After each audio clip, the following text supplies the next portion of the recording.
Good morning, everybody. Happy Tuesday. Welcome to the Courtroom Files Live. A whole bunch of courtrooms are just now coming online, but Mindy Glazer down in Miami-Dade is already up and running, so we will start there while the others figure out what they got going on.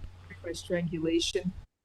Again, you're ordered to stay away from the alleged victim, GM. No contact with that victim, either directly, indirectly, in person, in writing, by telephone, or through third parties. No contact with the victim through social media or other electronic means. No texting, emailing, social media contact. Do you understand the stay away order? Because if you violate the stay away order, you're going to get locked up in jail until your trial. Yes, ma'am. Thank you. The So bond Judge, on this can you case. just make my pitch for the house arrest?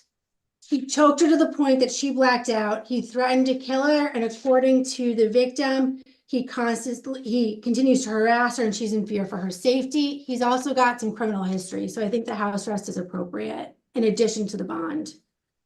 Judge, I asked you to just set a bond, as you did. It indicates she blacked out, but then she was able to free herself by striking him. It sounded like it was. The bond is $5,000. He doesn't have anything recent. Have a good day. Dover State's objection.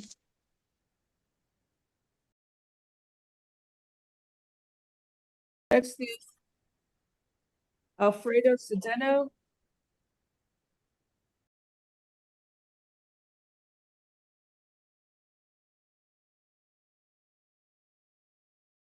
Morning, Mr. Cedeno, sir. Do you speak English?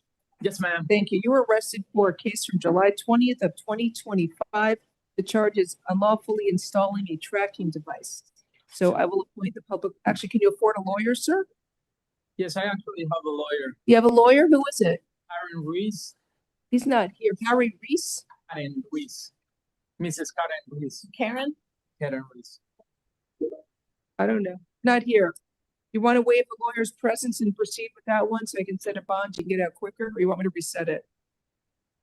Which way do you think will be quicker, Your Honor?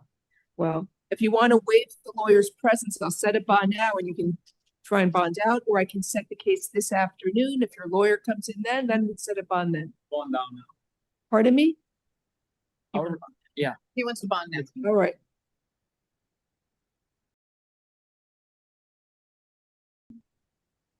One sec.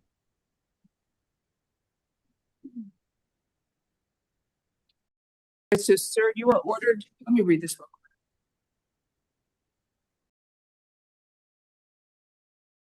So he keeps showing up at places where she's at, and she discovers that he unlawfully put a tracking device in her car. You know, it's a shame I can't hear what you're saying. Sir, you are ordered to stay away from Gabrielle Meta, the alleged victim.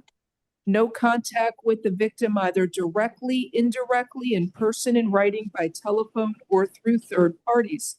And you must stay at least 500 feet away from the victim, her home and school and place of employment at all times.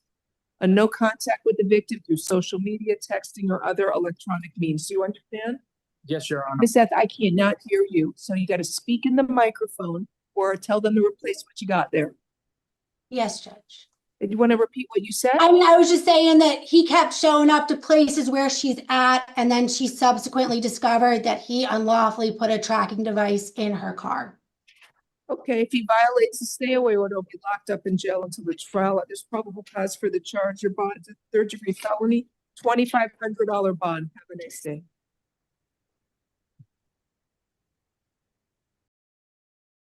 Next, Elise Perez Sanchez, page 9, out of turn for corrections.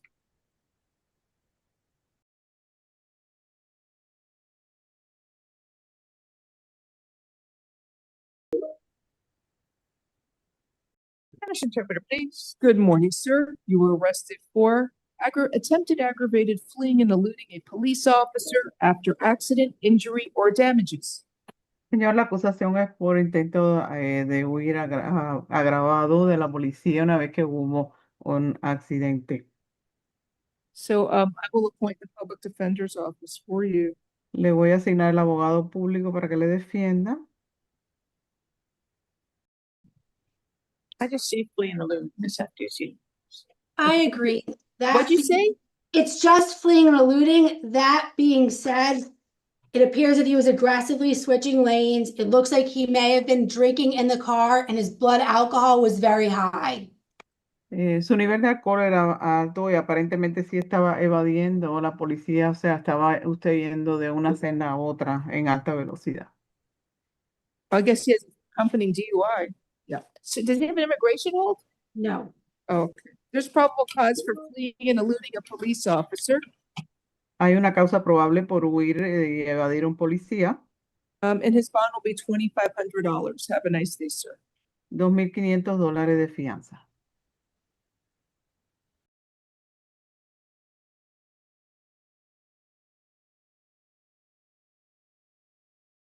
And he was nearly 3 times the legal limit for his DUI. All right, next is Diana Smith, page 1.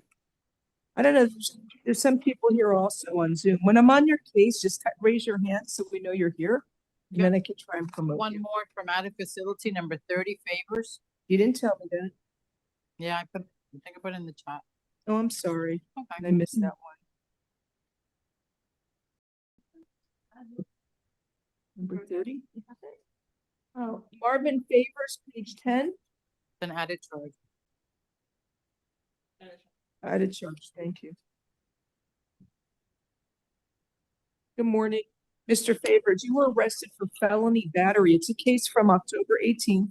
It happened at the pretrial detention center. I will appoint the public defender's office for you. Victim was jumped by 5 inmates. Had to go to the JMH. Victim's teeth. Oh, the victim's teeth would fall out, I guess.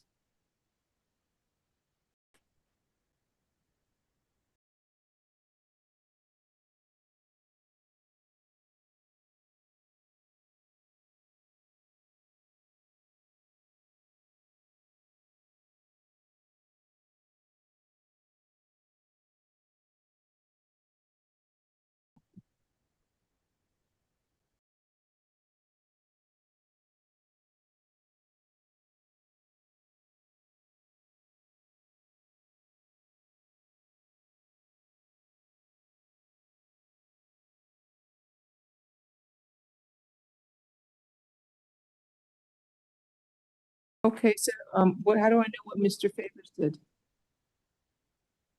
So he was part of the group that jumped the victim. Where's it say that?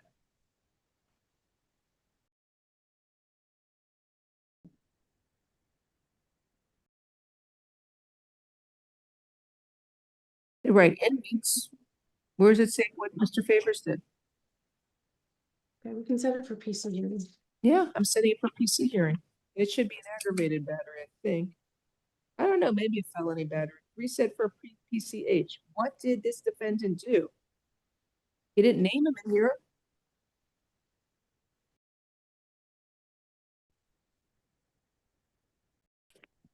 Call the officer. Come on in, Nix. Write a better 8-1. All right, we'll see you later. Next, we have Kayana Cordella, page 1. She's a violent felony offender special.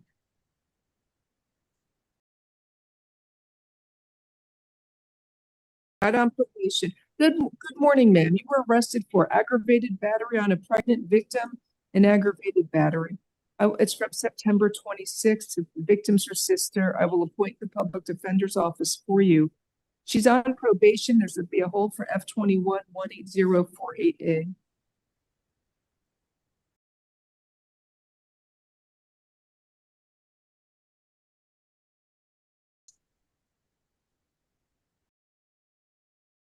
There's probable cause for the charges. They're both the same. She threw iron at her sister who's 10 weeks pregnant. Are you currently living with your sister? No, Judge. So, ma'am, you're ordered to stay away from the alleged victim, Kayada Smith. No contact with the victim, either directly, indirectly, in person, in writing, by telephone, or through third parties. No contact with the victim through social media or other electronic means. And you must stay at least 500 feet away from the victim, her home and school and place of employment at all times. Do not engage in any criminal activity. Do not use or possess illegal drugs. And do not use, purchase, possess, or carry a firearm, gun, weapon, or ammunition. You must immediately surrender any firearms, ammunition, and any concealed weapons permits to the nearest police department and file a receipt with the court. Do you understand the stay away order? Yes. All right, I'll set a bond. She has the probation hold, so it's $5,000, count one, 2,500, count two. Have a nice day. So Michael just put in the chat that it must suck being a judge in Miami, and I would tend to agree because they definitely don't deal with light things there. Good morning once again, everybody. Welcome to the Courtroom Files Live. Let's stay in Florida, but let's go to Wade Mercer, the gentleman that we saw yesterday with the disabilities where they were trying to help him out. He's back, so let's see what's going on. Arrested for grand. Great. We do have an interpreter case, Mr. Ricardo. I've got an attorney appearing with the Agency for Persons with Disabilities we need to take care of very quickly. So let me take care of that case first. It's not on the jail list. I think the jail may have missed it, and I don't have the name, Mr. Scotty Thornton. Mr. Thornton, good morning. We have Miss Ali again here this morning with the Agency for Persons with Disability. Miss Ali, Mr. McDaniel, Mr. Mitchell, I signed the order we discussed yesterday. The only thing I added, Miss Ali, to the order was I added language that said if the agency felt that it was appropriate to move him to a non-secure facility, they can only do that with court order while he's out on this transfer. I didn't want them getting him there and 2 months later saying, well, we think he can go back to Sunland to a different area where that person's not at. I just didn't think that was appropriate. So I signed the order, and Mr. Thornton, my understanding is they're going to be picking you up this morning to take you back to the Agency for Persons with Disabilities. Miss Ali, did I miss anything, ma'am? Nope, Your Honor, you're perfect. Great, thank you. Mr. McDaniel, anything else in Mr. Thornton's case? No, Your Honor. Does Mr. Thornton have any questions? No, Your Honor, he does not.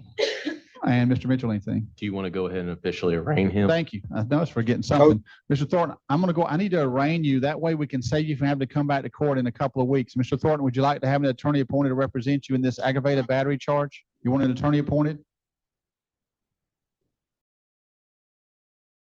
Just say yes, sir. Yes. I'm going to appoint the public defender's office to represent you, Mr. Thornton. And Mr. McDaniel will explain to you what all that means, but you'll be going back to APD's custody sometime later this morning.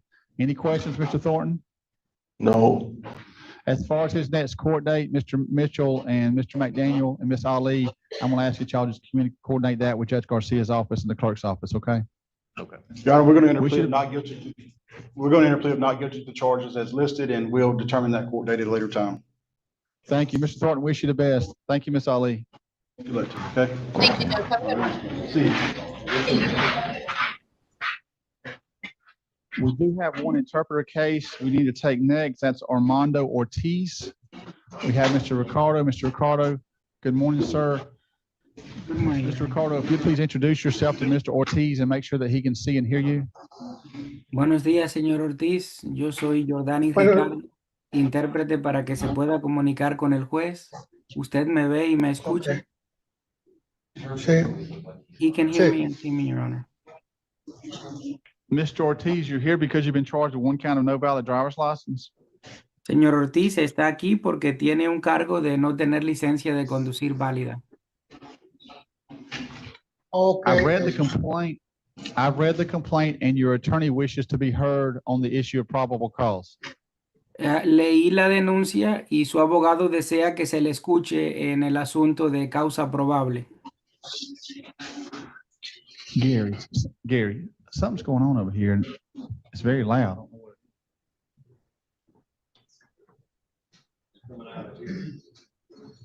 Judge, I don't know what's going on, but the maintenance is working on something. I don't know what it is. Okay, I'm sorry. I was having a hard time hearing. So Mr. Ortiz, listen to Mr. McDaniel. I'm appointing that officer to represent you for first appearance purposes. Señor Ortiz, escuche al señor McDaniel. Le estoy asignando su oficina para que lo represente durante la comparecencia inicial. Your Honor, the complaint lacks some probable cause in the case because, a foreign driver with a valid driver's license is authorized to drive in the state of Florida.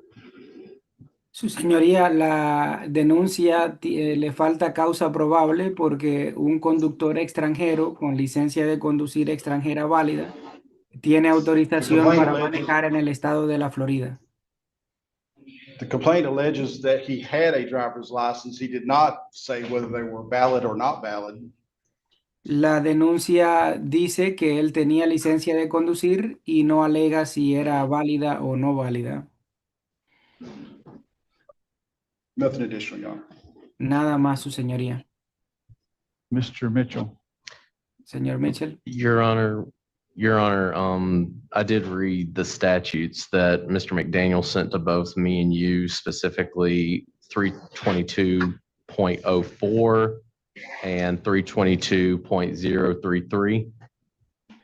Su señoría, yo leí los estatutos que el señor McDaniel nos envió tanto a usted como a mí, específicamente el 322.04 y 322.033. And I believe that he is correct in his assessment, especially when it comes to the 2013 amendment, specifically for 1C of 322.04. Y creo que él está en lo correcto, específicamente en lo que se refiere a la enmienda del 2013, específicamente al 1C del 322.04.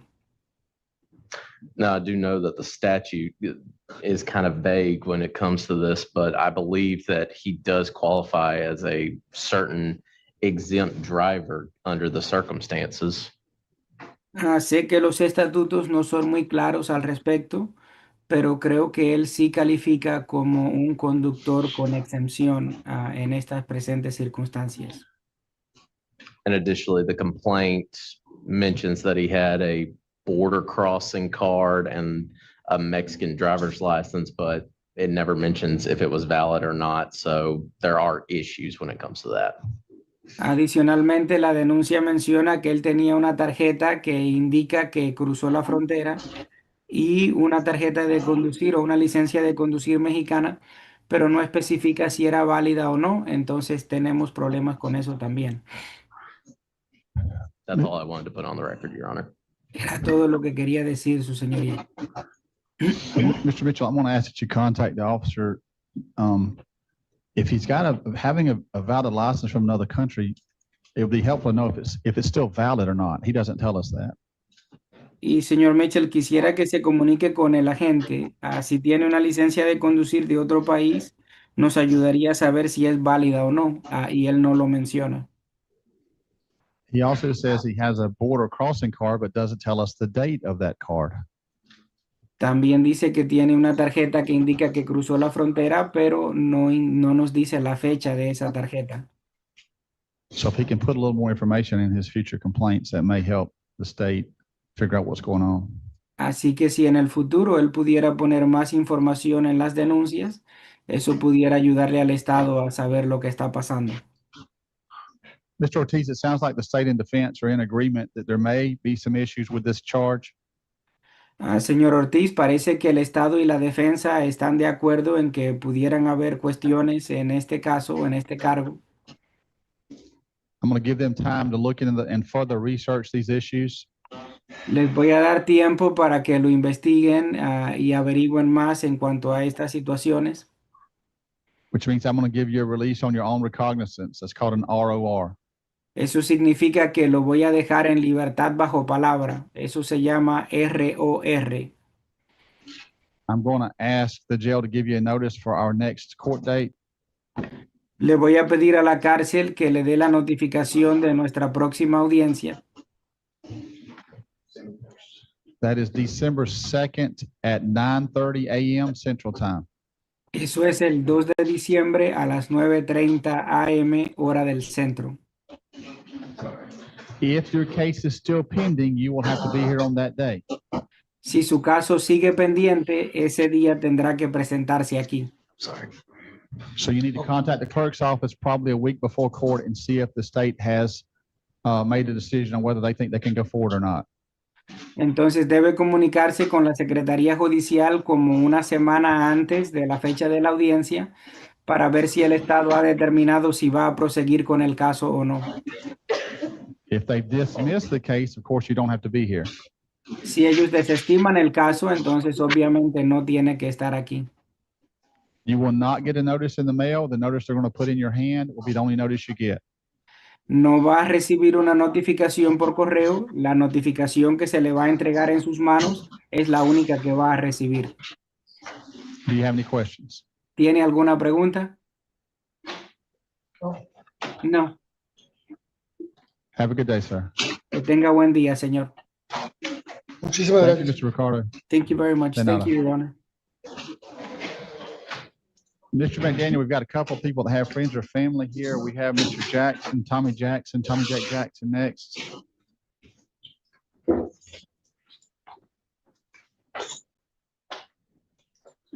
Mr. Jackson, your parents are in the courtroom this morning. You're here because I held you 7 days to give the state probation office time to decide if they're going to seek a warrant. I looked in the system this morning, and late yesterday afternoon, I think I saw 3 warrants signed. I did look at least one of these was a no bond violation of probation warrant. So, Mr. Jackson, what I want to do now is 2 things. Number one, I want to get you arraigned on these charges because I want to get you a lawyer appointed if you're wanting one. And then we're going to move on to, I'll explain the warrant process. Mr. Jackson, would you like to have an attorney appointed to represent you in this VOPs? Yes, sir. I'm going to appoint the Public Defender's Office of the 14th Circuit to represent you, Mr. Jackson. Listen to Mr. McDaniel. We'll see if you have any questions in just a moment. Your Honor, we're going to plea of not guilty as set this in November 6th court doc, and I advise you, Mr. Green, to come by and visit him and talk to him, although it'll probably happen on November 4th with this new attorney on that new case, but I'm still going to go ahead and do this. So November 6th, VOP docket. Mr. Mitchell, anything? He is already scheduled for the November 4th arraignment on the new law. Correct. Okay, yeah, no, nothing further, Your Honor. So just to be clear, you may take care of everything on the 4th and not have to come back on the 6th. That's pretty common. The second thing is I've arranged you on unserved warrants. Now, these warrants were just signed late yesterday. So I'm going to ask Sergeant. They've been served. They served them this morning? Correct. Okay, there's no return in the file yet. So I was going to tell you they're going to come out there and serve you, but they've already done that. We just got to get the warrants out of the system. So it seems like everything's taken care of. The warrants have been served. And yeah. So Mr. Jackson, you'll see the attorney on or before your court date, and we'll see where it goes from there, but you'll see Judge Garcia from this point forward. Let me see if your parents have any questions first. Any questions from the parents? No questions? Mr. Jackson, do you have any questions? No, sir. No, All right, sir. wish you the best, sir. Thank y'all for coming. The other case that has friends or family here is Michael Morgan.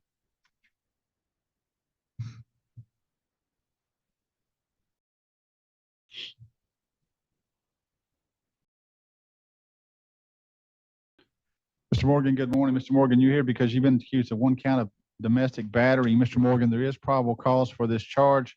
I have read the complaint. Mr. Morgan, it looks like you have no prior criminal history. As far as I can tell, and you're born in 05, which means you're 19 or 20. You're about to turn 20 years old, so you're 19. Mr. Morgan, your grandmother and another friend or family member, cousin, your grandmother and cousin are both in the courtroom. Mr. Morgan, I'm going to appoint the Public Defender's Office to represent you for first appearance purposes, and I'm going to listen to the attorneys before I make a bond or a release decision. Mr. McDaniel, anything on behalf of Mr. Morgan? I think you're muted still, Mr. McDaniel. Your Honor, Mr. Morgan is asking for a conditional release if it's all right with the court. Mr. Mitchell? No objection. And Mr. McDaniel, my understanding is he has a place to live, and I think it may be with his grandmother here in the courtroom, so he can have no contact, but no contact with alleged victim is going to be ordered. And ma'am, he can come live with you, is that correct? Is that in Jackson County? Yeah, we were in the same trailer park. Okay, so I always try to ask this question. How close are you to the residence where the alleged victim lives? A little bit past you. She lives on the corner and I live here. Like there's a trailer between us. There is one mobile home, so you use a common driveway. Yes. Okay, Well, we can use the same road, but yeah. I mean, we're not going to bother her. He would have never done anything. If she- Ma'am, I'm just trying to make sure he understands what no contact means. Well, when I Okay. He's a little autistic. All right, so I'm going to explain it then. So, Mr. Morgan, you can live with your grandmother, even in the same trailer park, but you can have no contact with Anita Morgan, the alleged victim. Mr. Morgan, no contact means no talking, no beeping the horn at her, no looking at her. If you see her, you go the other way, Mr. Morgan. I don't want to take a chance on anyone saying that you're harassing her or that you're trying to affect her testimony.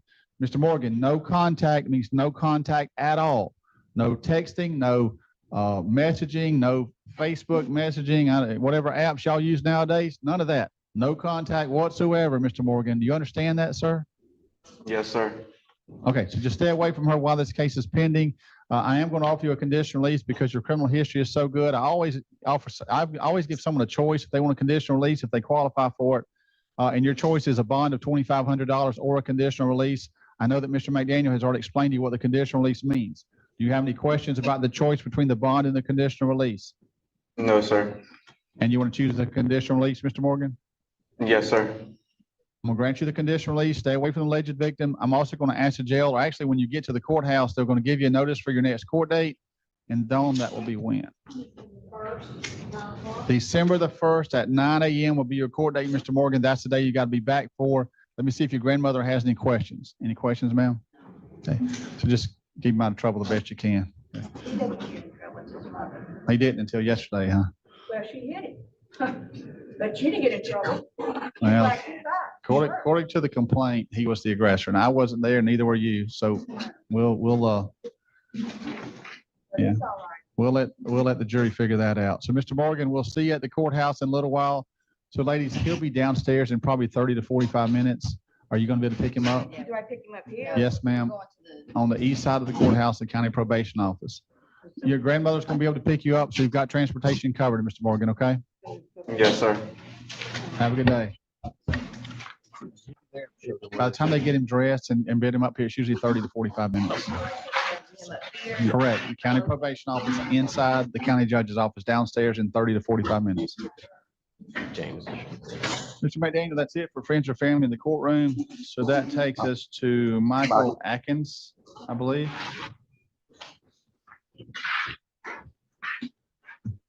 Mr. Atkins, good morning. Mr. Atkins, you're here because you've been accused of violating the terms of your state probation. I've got a copy of a no bond warrant in front of me, sir, signed by Judge Garcia.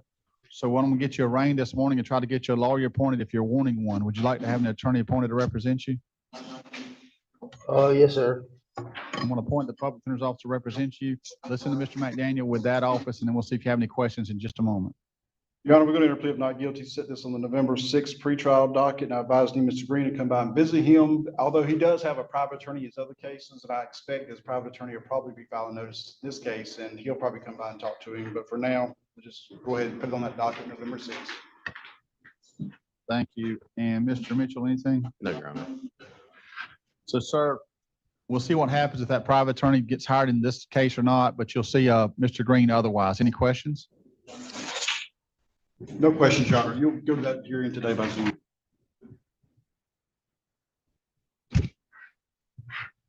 Next case we have is Nicholas Harper.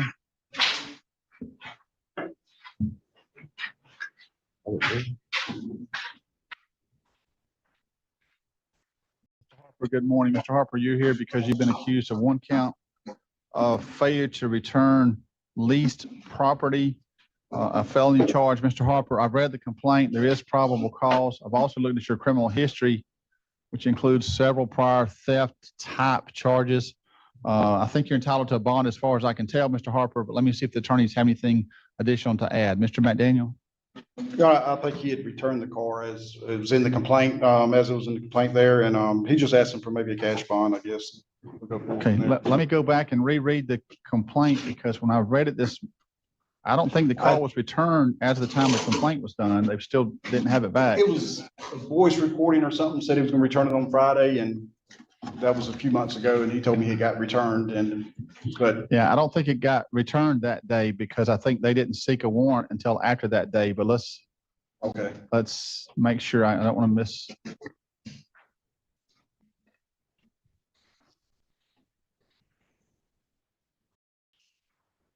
Let's see.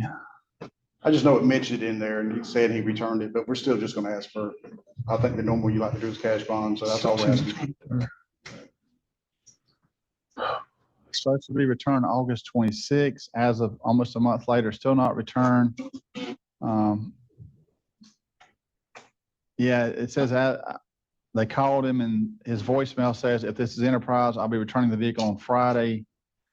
And it doesn't say what date that phone call was made or what Friday they were talking about. And the complaint is dated September 24th. So it may have been, I simply don't know. But you're requesting a cash bond, Mr. Mitchell, any input on that? No objection to that. Mr. Harper, I'm gonna set you a cash bond of $500 cash with a condition, no contact with Enterprise rental car. So you post that cash bond, Mr. Harper, you're gonna be released, but you've got a condition not to go back to that rental place while this case is pending. Mr. Harper, you'll get to use the phone in just a few minutes, sir. Do you have any questions? No, sir. Have a good day, sir. All right, thanks. Yes, sir. Tia Rivera. Let's also, Corporal, please give not Mr. Jackson, Mr. Harper a notice for his court date, November the 4th at 8:30. This is State versus Tia Rivera. Ms. Rivera, Mr. McDaniel has added you to the docket. He's trying to see if he can get your case resolved. So listen to your attorney, Mr. McDaniel. Your Honor, I spoke with Ms. Rivera in 25493 CT. She's going to plead no contest to a charge of no valid driver's license. Understanding she's going to be sentenced to 30 days in county jail, credit for 30 days, $400 fine. She'll be adjudicated guilty. She has waived her right to a jury trial and call witnesses.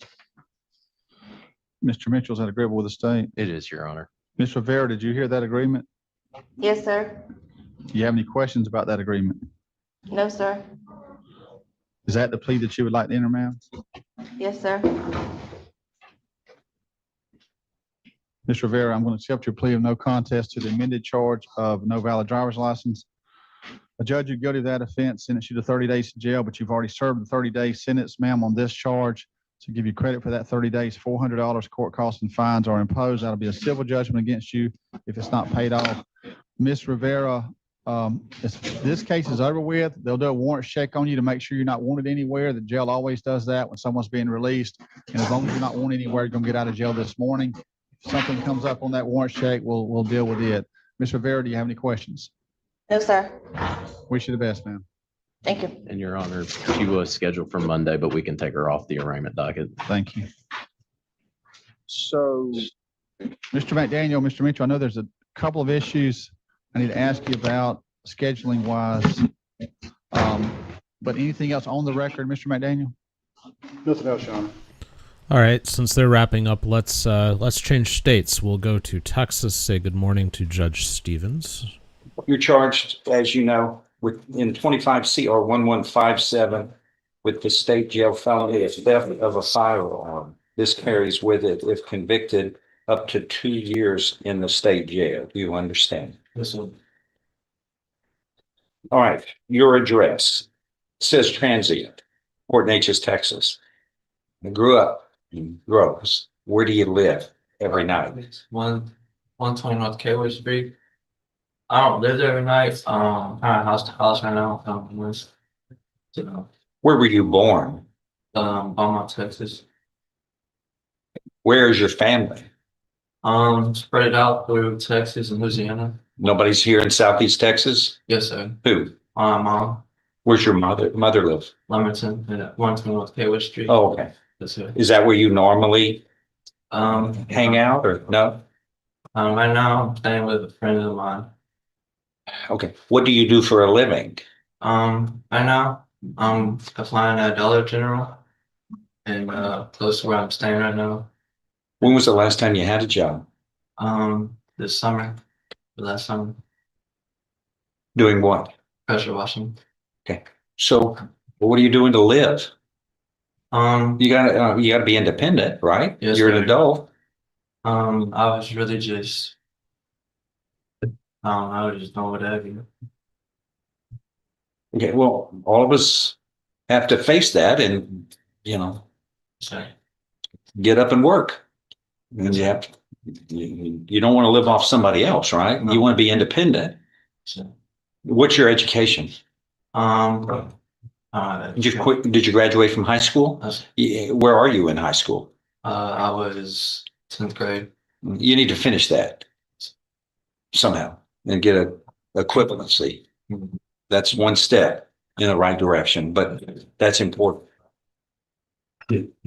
Well, I mean, but all of us face the same issues you're facing, and all of us, there's a method of doing it. It's a winner. You have to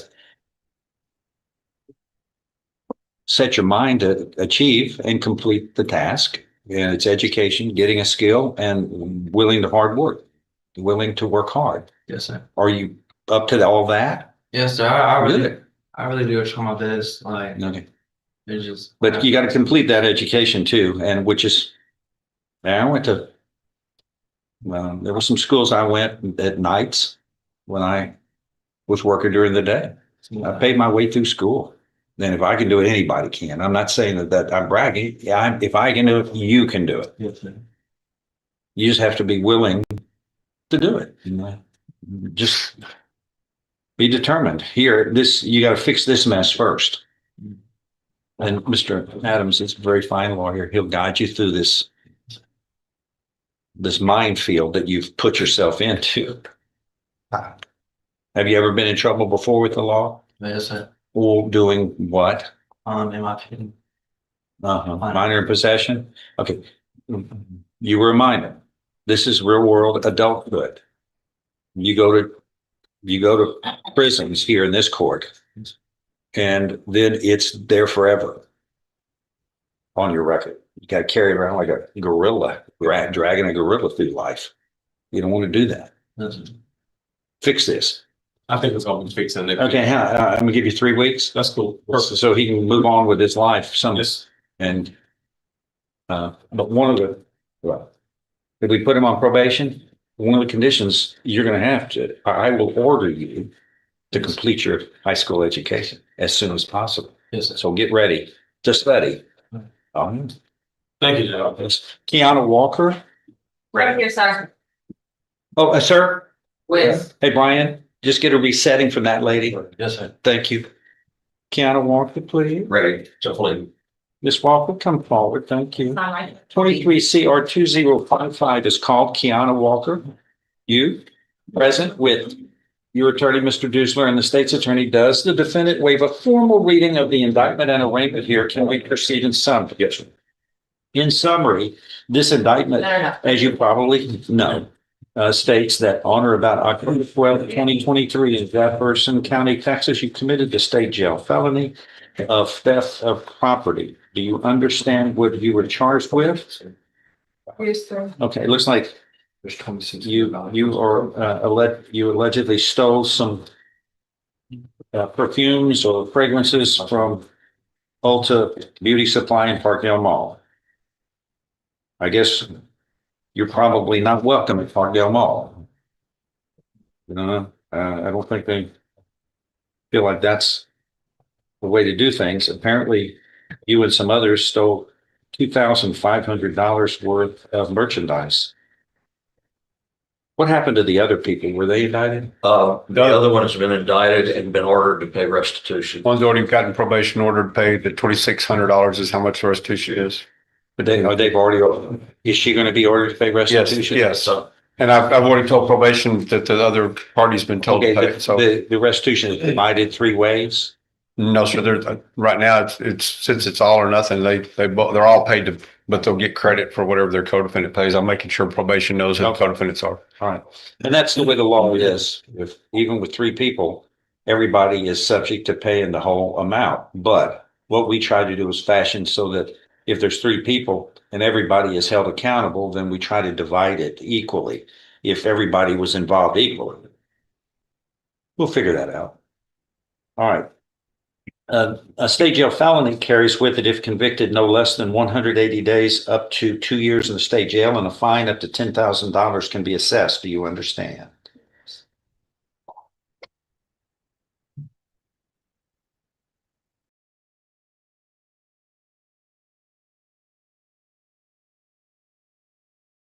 Hey, look at this. That's a new box. Mine was doing that earlier. Had to switch tablets. What is that?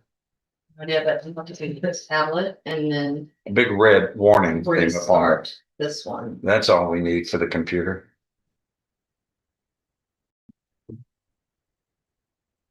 Anyway, what's the agreement? Deferred plus restitution. Okay, an agreement's been reached where you would be placed on deferred or unpaid probation, which can be up to 5 years in length. Is there any fine? No. And restitution is ordered in the amount of $2,600. $2,600, and that would be, each person will be ordered to pay a proportionate share or all of it. That's the way the law states. Do you understand? Is that your understanding of the plan? You have to speak out so she can hear. It's like has to take down. Okay. If I follow this agreement, ma'am, you have no right of appeal of this case. Do you understand? Yes, sir. How do you plead to this charge? Guilty or not guilty? Are you pleading guilty voluntarily? That is on your own free will and because you are guilty. Sir. Okay, there? Not allergies are killing. I know. It's allergies that come to town. I think it's gonna be around for a couple of months. I'm gonna show you what's marked as State's Exhibit 1. Did you sign that document voluntarily? Yes. Understand it, discuss it with your attorney? Are the contents all true and correct? Yes, sir. State's Exhibit 1 tendered into evidence without objection admitted. This states, among other things, that you are mentally competent to enter your guilty plea. Thank you so much. It's freely and voluntarily made. You know what you've been charged with. The indictment's been read to you. You've read it. You are guilty of the crime charged and any lesser included offenses. You are giving up your rights to a jury trial and the rights to the appearance, confrontation, cross-examination of witnesses.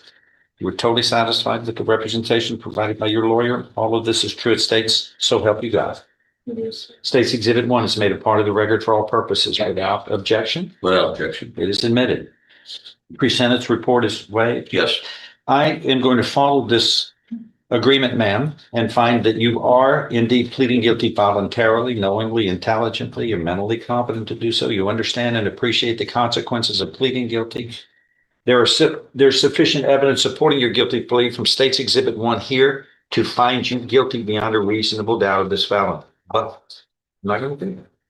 I'm going to follow this agreement and defer or postpone any finding of guilt so long as you follow these terms and conditions of probation. The probation officer will go over with you. You do it, it will be dismissed early. In a third of 5 is 1 2/3 years. And then you can move on with your life.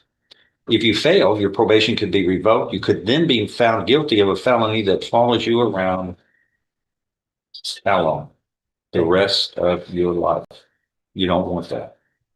You want get through this responsibly. You will pay restitution.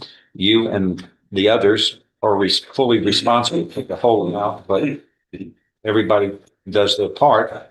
It will be a portion, a third, which is a little over $800. And then at the end, you do well, the case will be dismissed. You will also be required to take a theft prevention class, which is always ordered in cases where there are thefts. You understand what has happened today? Yes, sir. Please see that lady. Thank you. Thank you. Okay, thank you, Bailey, for the $1.99 super sticker, and welcome to Lewis. Thank you for becoming a channel member. You are now in a wonderful little club. We call it a family. This is the best space in LawTube, and I don't just say it because I run it. These people are what make it great. So welcome, and it's great to have a lawyer on staff now too. So we'll take that. So this was a case of deferred adjudication. So I want to point out that tonight on Sidebar, 8 p.m. Eastern, 5 Pacific, we'll be talking about deferred adjudication, but specifically for people who commit child abuse of various forms, because we're seeing that a lot, where these people commit a crime against children and then all of a sudden they're on a deferred. So we're going to debate whether or not that's right or not right. We have the full panel of 5 tonight, 8 p.m. Eastern, 5 Pacific. So be sure to check that out. Looks like he's got another contestant, so let's just stick here for a few minutes. You were charged.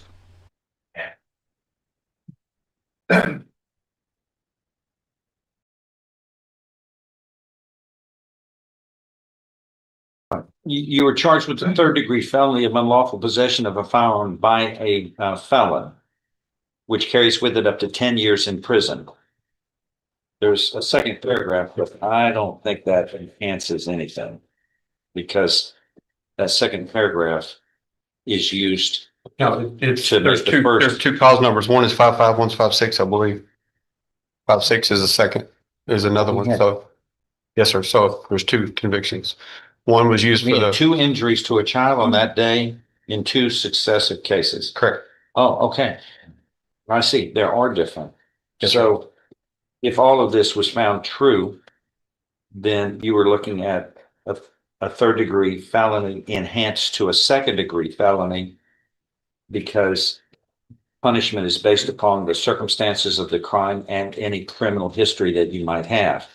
So this could very well be a second degree felony punishment of no less than 2, no more than 20 years confinement in prison, and a fine up to $10,000 can be assessed. Do you understand? It's serious.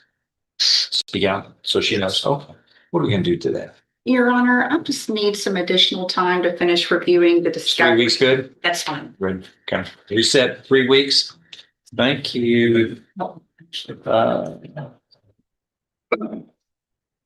It looks like Janila Dilahuse, Matthew, Brent, Turk.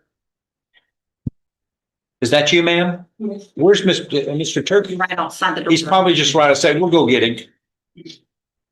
Is Levon Goli here? Okay. You're also, your lawyer's also Mr. Turk. Carson Moore? It's also Mr. Turks. Yeah, I don't know. I don't see anybody. Brent was right outside, Your Honor. Huh? Brent was right outside talking to the client when I walked in, so he's. Okay, Kirsten That is Williams? mine. Is Kirsten Williams here? Where's yours? Maybe. Okay, Kirsten Williams is called. The initial, I don't know yet, so. 25 CR 1036, Kirsten Williams. Burglary of a habitation. Mr. Laird is the prosecutor on this one.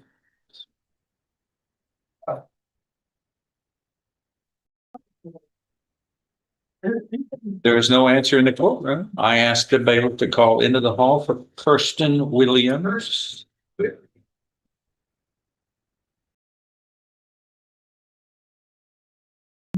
What do you think?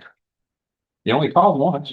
No response. No response to that name called into the hall.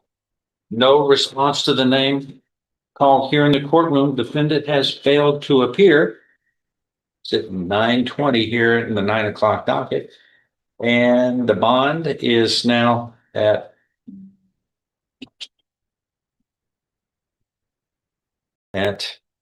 It's currently 15,000. all right. The bond was $15,000. That is revoked for her failure to appear. Bond is doubled to $30,000, plus the defendant must have a GPS device so that we know where she is when she's not in court, when she's supposed to be. Those are the orders of the court. All right, I'll keep an eye on that. Let's go back to Florida. Judge Anna Garcia is doing felony pretrials, so let's give her a visit. Your attorney, okay? Judge, at this time, Mr. Akins would respectfully request to withdraw any previous denial to a violation of probation and tendered admission. The agreed upon disposition with the state needs to be adjudicated, if not previously so. Probationary term would be revoked, 120 days in the county jail. I guess technically he's got credit for 1 day. He was brought up yesterday, Judge. I think it was 4, but 4 he's got days. 4 days. 4 days? 4 days. Cost of prosecution.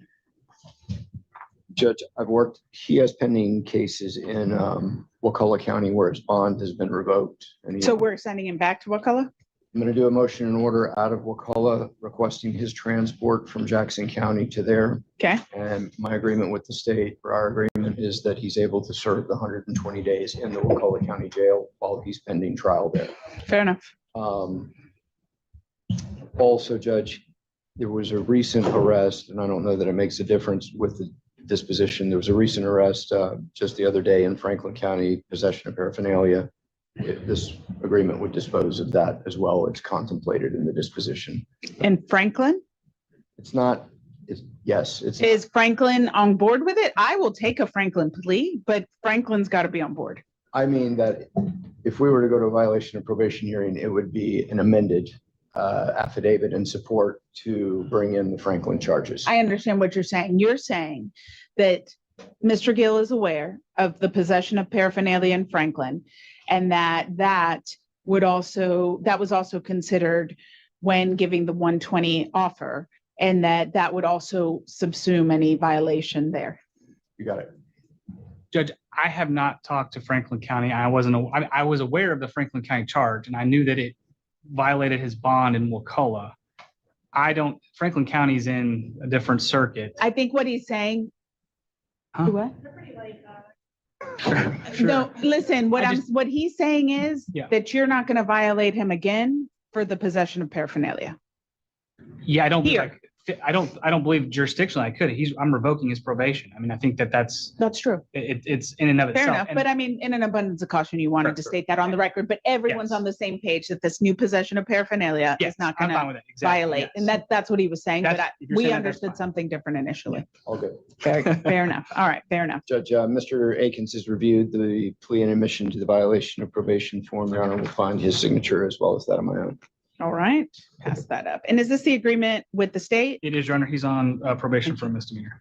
All right, fair enough. Mr. Akins, will you please raise your right hand? Sir, do you solemnly swear or affirm that the testimony you're about to give shall be the truth, the whole truth, and nothing but the truth?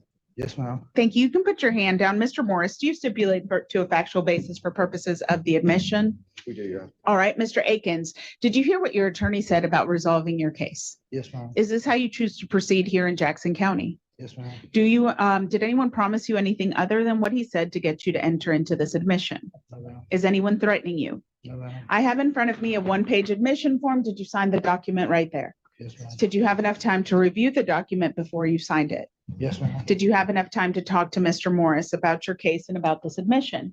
Yes, ma'am. Are you satisfied with his advice and with his counsel? Yes, ma'am. Do you understand that by entering into this admission today, you are giving up your right to go to a VOP evidentiary hearing where the state has to prove that you violated the terms of your supervision?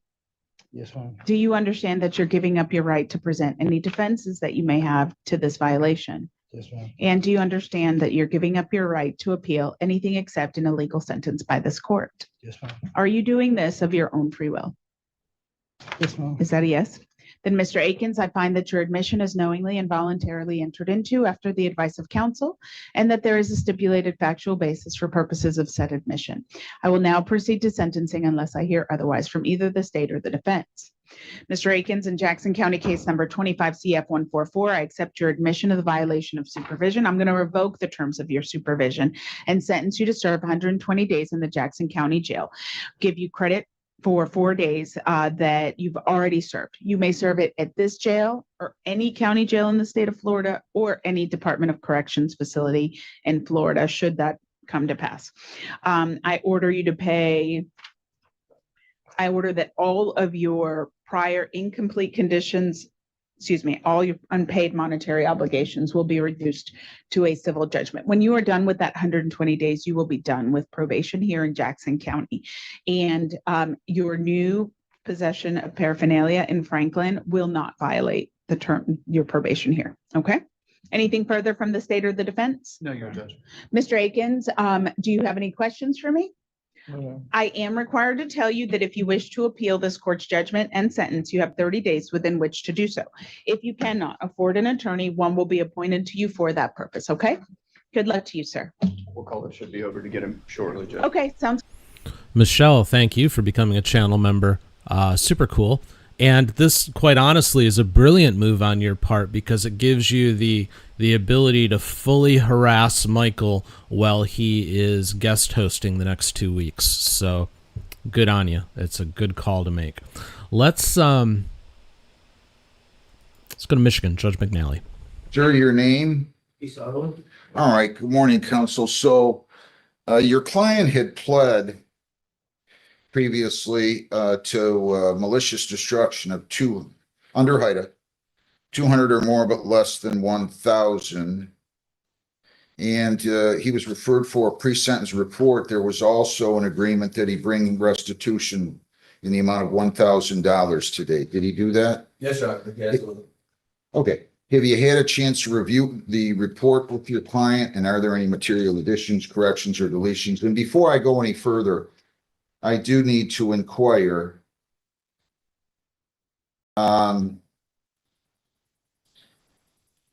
There was a letter sent on October 12th. Is there a Mark Gardner here, a Chris Lampier here, or a Pietro Vitale here? Yes. All right. We need to call in the prosecutor. You guys agreed on 1,000. They submitted a victim's rights statement. Have you had a chance to review that? Let me read it to you. Call in the prosecutor. I'm gonna paraphrase it a little. Pursuant to the Victims' Rights Act, we are submitting our impact statement in this case. The physical damage to property at Gibraltar Self-Storage Unit 3031, 129, 2640 West, 400 West Jefferson has a proposed repair estimate of $6,250. This does not include disposal of damaged parts, a minimal estimate to be $300. So this will be the damage to the partition between units. 2 units were able to be rented due to the damage, creating a loss of income of $110 a month each 9 months of each times 9 months of 1980. Plus, Mr. Muhammad, your name? Good morning, Your Honor. Muhammad. You guys worked this out for $1,000 in restitution, and I hate to tell you, they're asking for a lot of money. Did you confer with the victims? They're in the courtroom, 2 of them. So my understanding is, so I received a phone call from the defense attorney that's on the co-defendant's case. And he actually informed me that there was a restitution amount of $6,000, somewhere in that range. And I received this phone call prior to me walking into the courtroom.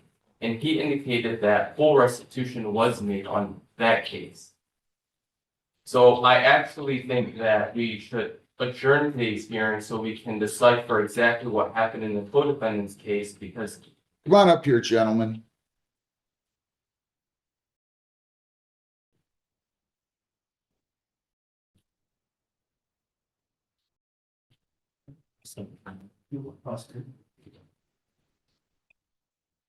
Yes.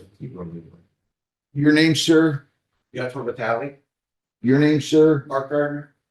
Where is Chris Lampier? He couldn't be here today. He has prostate cancer. Okay, we don't need to talk about that. I'm sorry about that, though. Okay.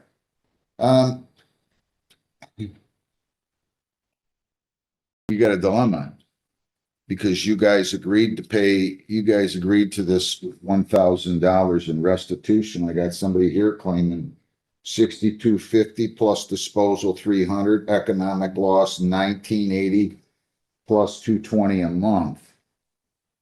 Yes, and Your Honor, I think that's due to there being a co-defendant.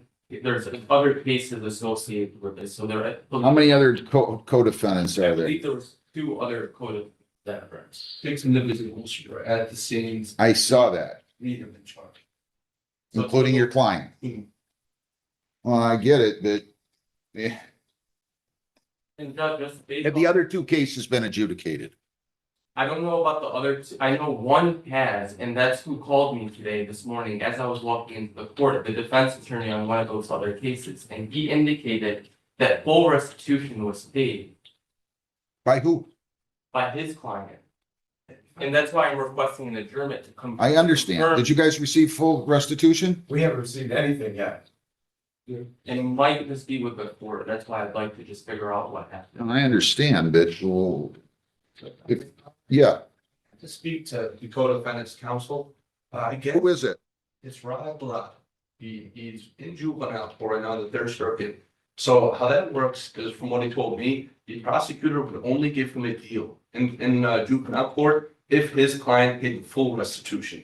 I told him that we owed $1,000. I told him we provided proof that we paid that $1,000. So this prosecutor will subtract that $1,000 from whatever he owed. It's my understanding that he's going around and trying to collect money from all the individuals. Who is?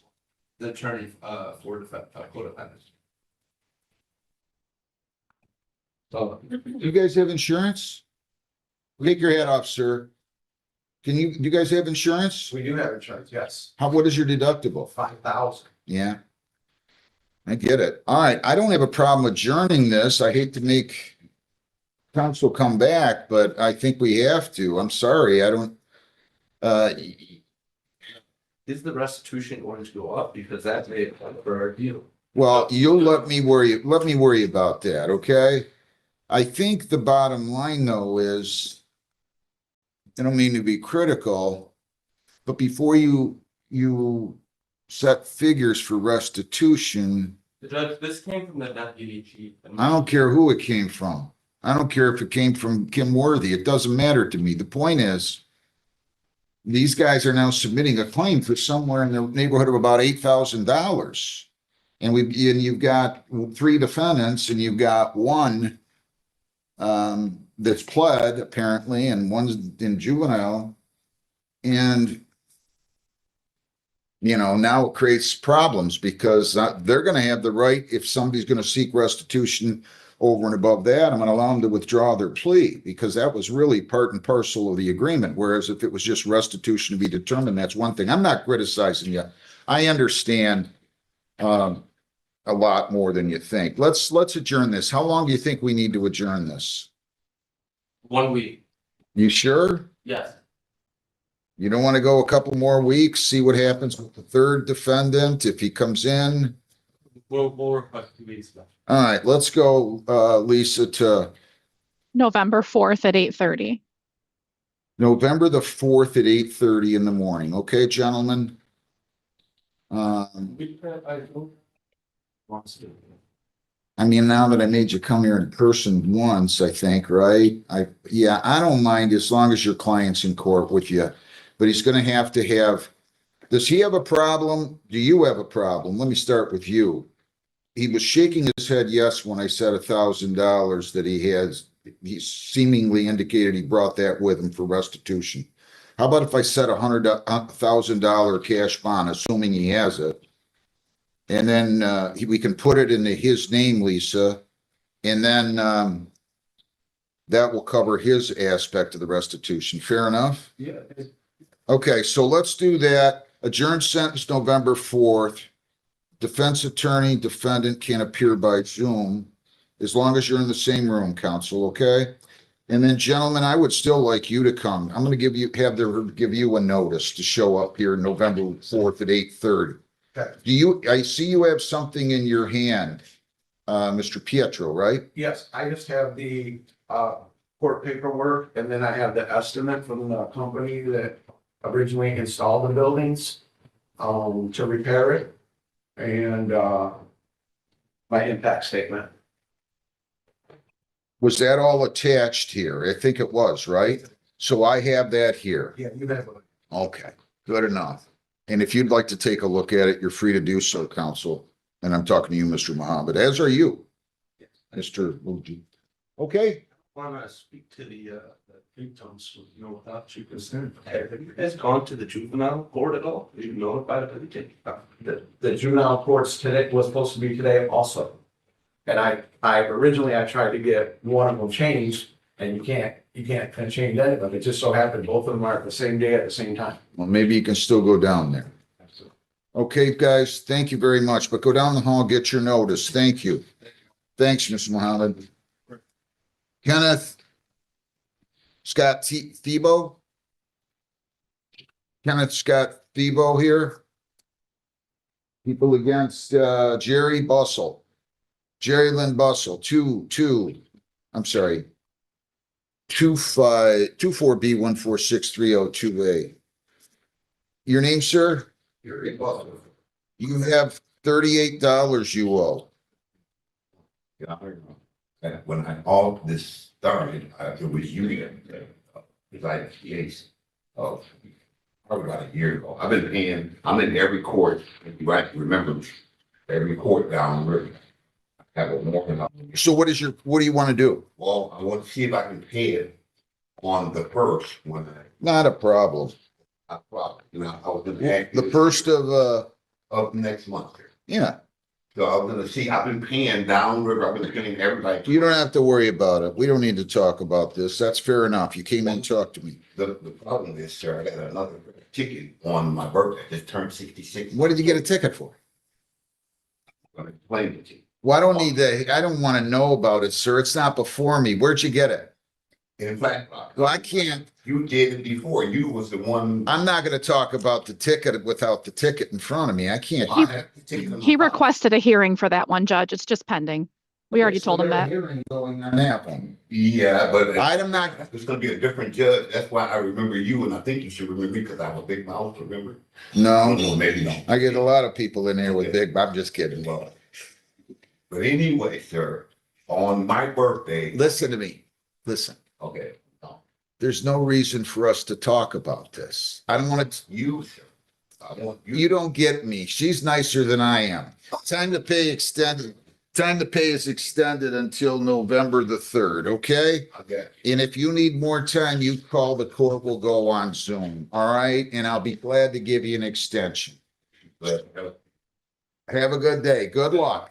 Thanks. Priority Waste LLC, 25S 026896. All right, let's move on. Let's go say good morning to Judge Simpson. Your Honor, today's date and time set for preliminary exam. There was an offer tendered this morning. Ms. Hafner would like some time to consider that offer, as well as here all day. we were asking for just an adjournment, Judge. We wouldn't want to put the court under that kind of pressure to have that kind of That's quick no pressure turnaround. on me. We are asking for an adjournment if the court would be so kind. I have no objection to it, Your Honor. There is a Of course you don't. Oh, Not your docket. Case open on this case. What? There is a neglect and abuse case open, so I do have a modification.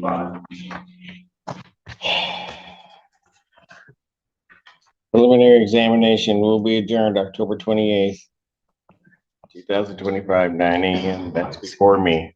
Your Honor, there is, I did mention that I do want to do a modification to the bond regarding contact with children.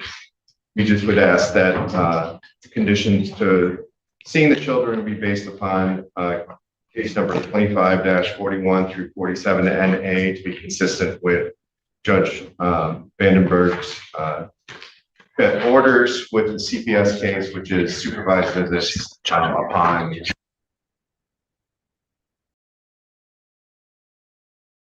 Problem with that is Judge Vandenberg ruled that. I'm just not going to have an issue with it, but I'll need a written order to the court and I'll sign off on it. Stipulate to it. All right. Thank you. That's good. Thank you, Judge. Thank you, Mr. Dowd. Continue. 1028. Court calls case People versus Shaquille's Gully. That's those people.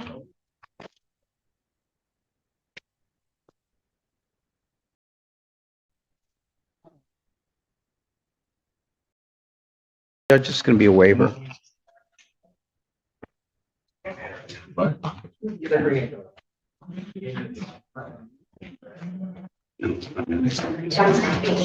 What? That's not me. Last week, this week, today, not me.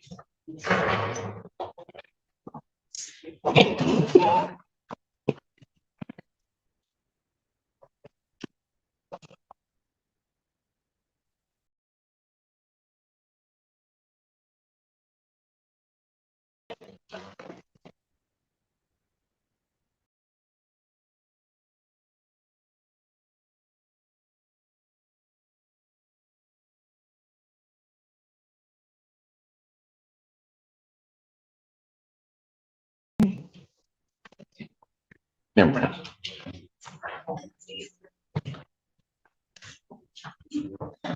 All right, Mr. Gully is here. I tried to get back there to see, but this is the waiver form. You ever like to have a trial? Waiving it. I accidentally signed up there. Judge, for the court's information, this is going to be a waiver. Sir, as you're signing that form, you're going to waive your right to a preliminary examination? Yes, I am. Judge, for the record, Robert J. Kilwell on behalf of Mr. Shaquille's Gully. You understand that a preliminary examination is a proceeding where the people would have to show by probable cause that the offenses alleged was committed and committed. I do. All right. You understand you'll not have that hearing. You'll proceed to circuit court for further risk. What's up, Boo? People also waive their right. Yes, Your Honor. Preliminary examination having been waived, defendants bound over to circuit court on all three counts. Mr. Judge, we now received the information, waive its reading, my client will stand mute. Defendant every way formal reading, standing mute. Court will enter a not guilty plea. Pretrial will be set for November 4th at 1:30 with Judge Comfy. November 4th, 2025, 1:30, Judge Comfy. Thank you, Your Honor. Okay, I couldn't see beforehand. Bond continued. May I approach the signing information now? You may. Court does call the case, People versus Juliet Burns.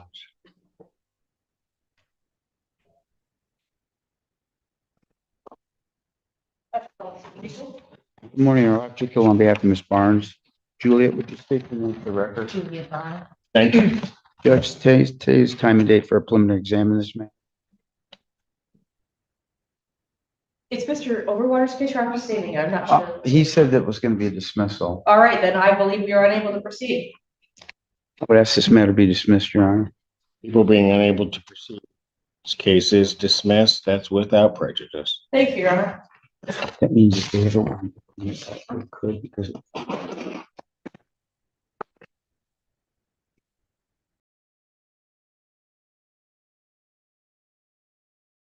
Court calls the case People versus Kevin Claypool. That's the office for the people. Good morning, Your Honor. Rob Chico on behalf of Mr. Claypool. Mr. Claypool, would you state your name for the record? Kevin Mark Claypool. Thank you. And Your Honor, I believe at this time people are unable to proceed. I was informed by Mr. Overwater that was. Where is he? Wait, can you see Ken's out there, please? You look for Ken. Ken? Yes, please.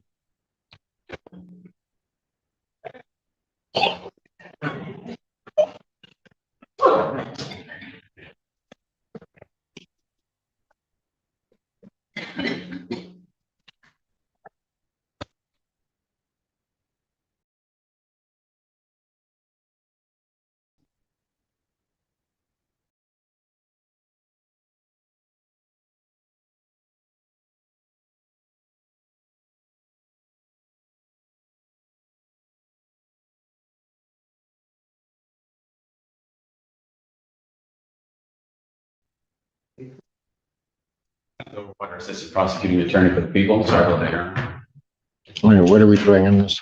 People are not ready to proceed. I would ask this matter be dismissed, Your Honor. People being unable to proceed. This case is dismissed. That's without prejudice. Good for you, okay? Thank you, sir. Court calls case People versus Michelle Harrison. That's the office for the people. Michael Gaddy, Assistant Public Defender, on behalf of Mrs. Harrison, way to the podium, Judge. Hey, ma'am. Michelle Harrison. Great. Yes, Your Honor, I've gone over her absolute right to an exam with Ms. Harrison. She has executed the form waiving that exam. She wishes to waive this preliminary exam and be bound over. Ma'am, is that correct? Yes, sir. You understand the preliminary examinations of proceeding where the people have to show by probable cause that the offenses alleged were committed and that you committed them. Yes. You understand you'll not have that hearing. You'll proceed to circuit court for further resolution. Yes. All right. People also waive their right. We do, Your Honor. Preliminary examination having been waived, defendants bound over to circuit court on all four counts. Mr. Gaddy.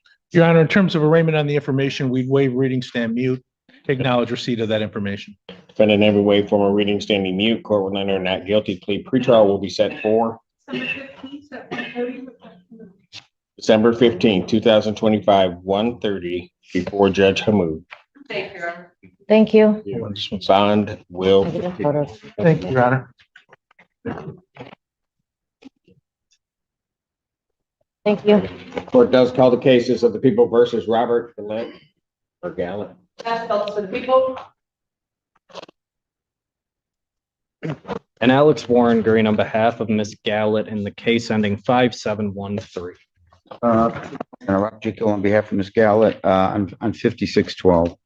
Today's time and date for exam on both matters. That's correct, Your Honor. And as to both matters, people are not able to proceed. We would ask that these matters be dismissed, Your Honor. People being unable to proceed, these cases are dismissed. Thank you. Thank you. Thank you, Your Honor.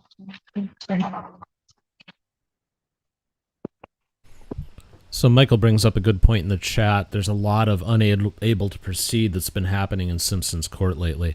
And I agree. I noticed that trend as well. It makes me wonder if there's, issues in the DA's office. Maybe they're just not staffed right. I'm not exactly sure what, but it is the thing. Let's change it up, though. Let's go down to Bexar County, Texas. We'll say good morning to Judge Boyd. All right. Court is calling 2022 CR 7151, State of Texas versus, how do you pronounce your first name? All right, so they're spelling it different ways. It's misspelled, but what's the CUAHUT? All right. All right, State of Texas versus Cuauhtemoc Martinez. Could I have parties announced for the record? Gary Craig for the defendant. And are you Mr. Martinez? Yes, ma'am. Did you review the document entitled Motion to Enter Adjudication of Guilt and Revoke Community Supervision with your attorney? Did you understand it? Yes, ma'am. Are you the same Cuauhtemoc Martinez who was placed on deferred adjudication in 2022? Yes, ma'am. CR 7151 for the offense of possession of a controlled substance penalty group 1 gram to 4 grams on September 26, 2022 for a period of 3 years. Is that you? That's correct, ma'am. All right, state.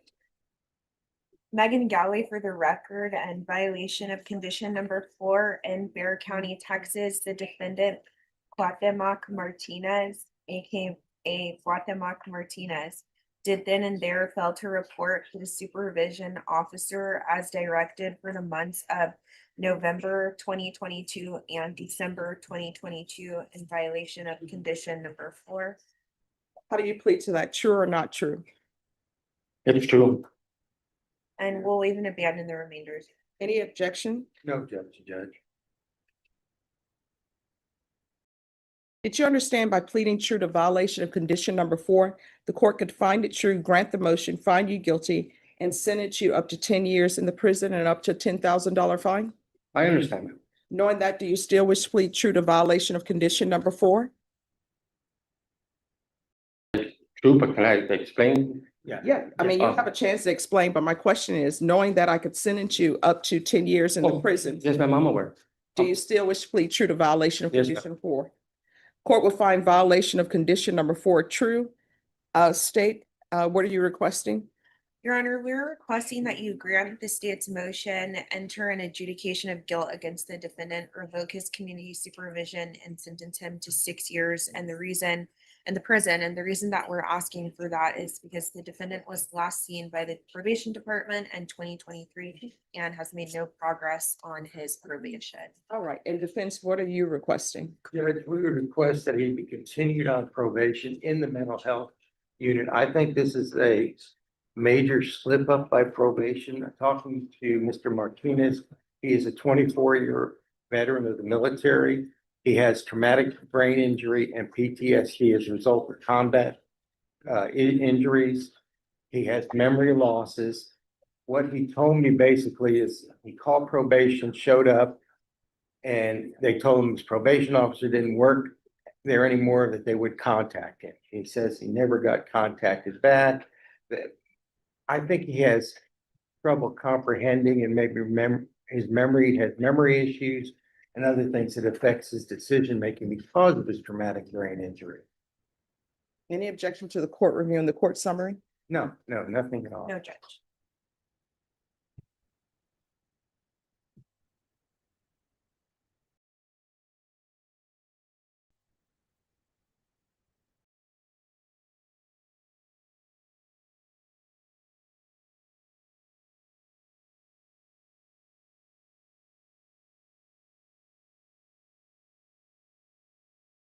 All right, there's something that you wanted to say to the court?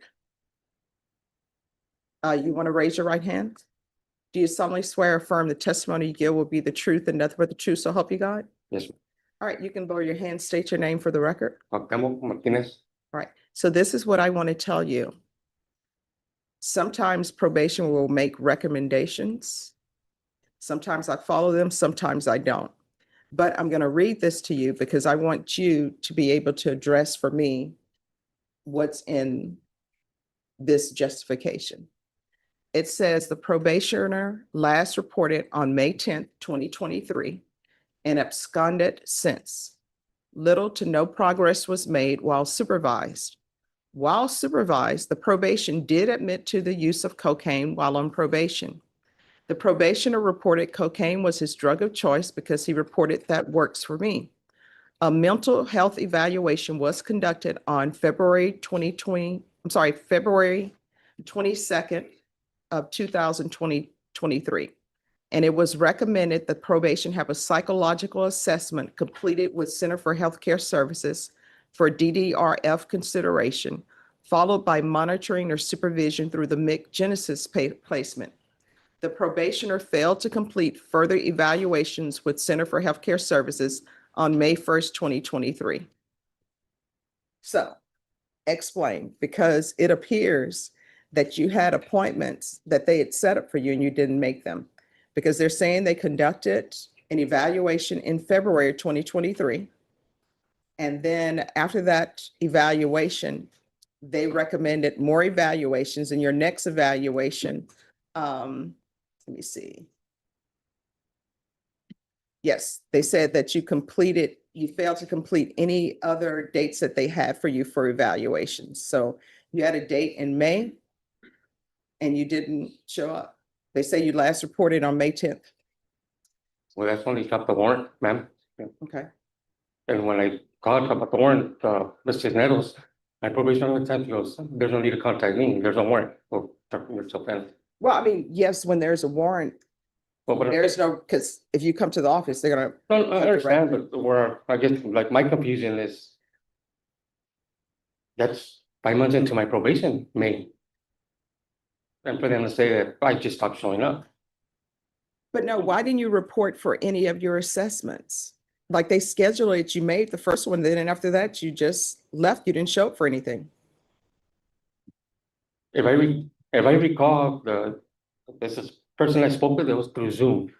And I told her that I do all I evaluate mental evaluations through Low Ridge and through the TRICARE system. I'm just confused right now. I don't know. Bottom line, it's. Well, no, take a deep breath because I'm trying to figure out what to do with your case. And I will tell you, and the state will tell you, and the defense will tell you. State recommends what they want to recommend. The defense recommend what they want to recommend. That I'm not on anybody's team. I'm just here to get information and try to do the appropriate thing in your case. So I'm trying to figure out, and I want you to take a deep breath. Just relax, because I'm trying to figure out what happened and whether or not you should be revoked or continued. So what I'm reading is that you made some appointments and you didn't make others, even though when you left, they said, hey, this is your next appointment. This is the date. I'm trying to figure out why you didn't follow through. And that all happened before a warrant was issued. I guess just denials of my mental conditions on my part.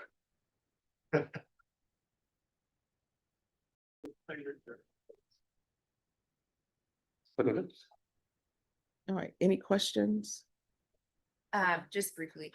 Okay, Mr. Martinez, so even though you have an explanation for why you didn't report, you're not disputing that you have not reported to probation. Is that correct? I don't even know what else to. Okay, well, you pled true that you didn't report to probation, correct? That's correct. I did. And so back when you were placed on probation, the address that you gave probation was 3423 Norman. Who lived at that residence?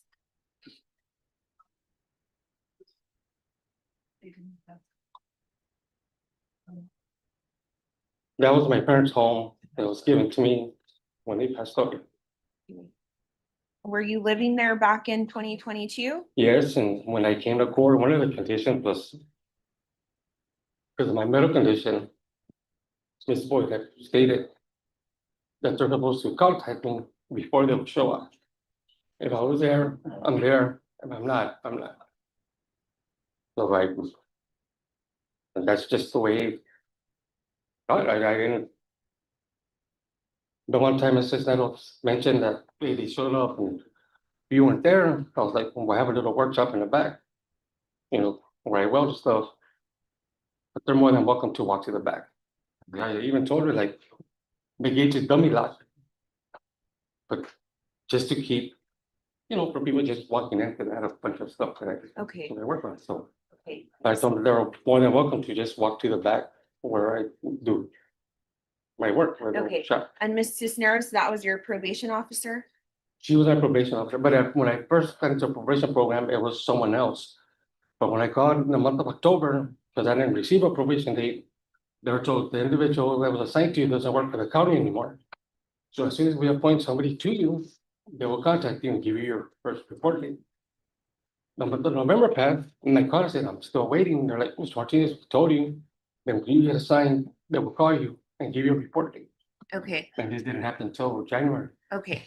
So I guess my question is, the Norman G. Street address, have you lived there Yeah. since 2022 up until now? Yes, Okay, so, up until now, yeah. okay, Right. until you were placed in Bear County Jail. Correct. Okay, and so I guess you're aware that probation said that they sent a letter to that address, or you? I wasn't aware of that. Okay, so you're saying you did not receive the letter from probation? Okay, but if they say that they sent a letter to that address, are you saying that's not true? Well, I don't know, because it was my parents' home, and then my other siblings and stuff get mail there too, so, sometimes Okay. like they just show up and get mail, or I'll get the mail. It just depends on who got the mail at the time. I Okay. have no regulation. So you're saying you just didn't receive the letter? Correct. Okay, and then are you aware that probation attempted to make contact with you at that address 4 times in 2023 before they issued a warrant for your arrest? Are you aware of that? No, Okay, and then regarding in 2023, when you did meet with your probation officer, at that time you admitted to using cocaine. Do you recall that? well, that was one of the questions she had asked, yes. Okay, and you were truthful with her and let her know. Well, yes, correct. Okay. And then you did have some other conditions of probation that you were supposed to comply with. So like, one of them was that you could report in person or virtual. And so you did explain that you did prior to 2023 meet on Zoom. Is that what you said? On Zoom? Okay. But you also were supposed to take a parenting class. Did you ever do that? At the time of the parenting classes, we had the option to either people do it online or in person, but there's a waiting. Okay, There's a waiting list, and I explained that to Mrs. Howard, there's a waiting list. The same thing for, she had asked about the community service, and I was like, well, from what I was told, if I completed both classes, parenting and anger management, that they would waive the 100 hours community service. correct. But I would explain to her, like, there's a waiting list. And every time I would explain something to her, she made it seem like she was an understanding, but her, her demeanor, her facial expression, okay, Mr. Martinez. Okay, So it's just kind of one of those things where I'm like, okay, it is. so did you ever get on the waiting list for the parenting class? Well, you would go online and you would submit, I guess, like a request or whatever. Sorry, it's okay. Okay, and then you also were supposed to do a stress education class. Are you saying it was the same thing? That was the anger management. That was the anger management? Okay, so you're saying that there was a wait for both For of them? both classes at the time, because it was, they were just doing Zoom Okay, and they weren't doing classroom portion. okay, but as you stand here today, you've not completed those classes. Is that correct? No, I haven't. Okay, No, I haven't. thank you. We pass the witness. No. Any further questions? No further questions. Probation and your recommendation? So according to the court summary, the recommendation is to have them do a mental health evaluation to be completed in custody and follows all of the recommendations. I would like to note to the court that this case expired September 25th, 2025. So court is going to move forward with its duration of probation. He will need to be extended. All right, just one moment. Deputy Laura? There's a young child in here.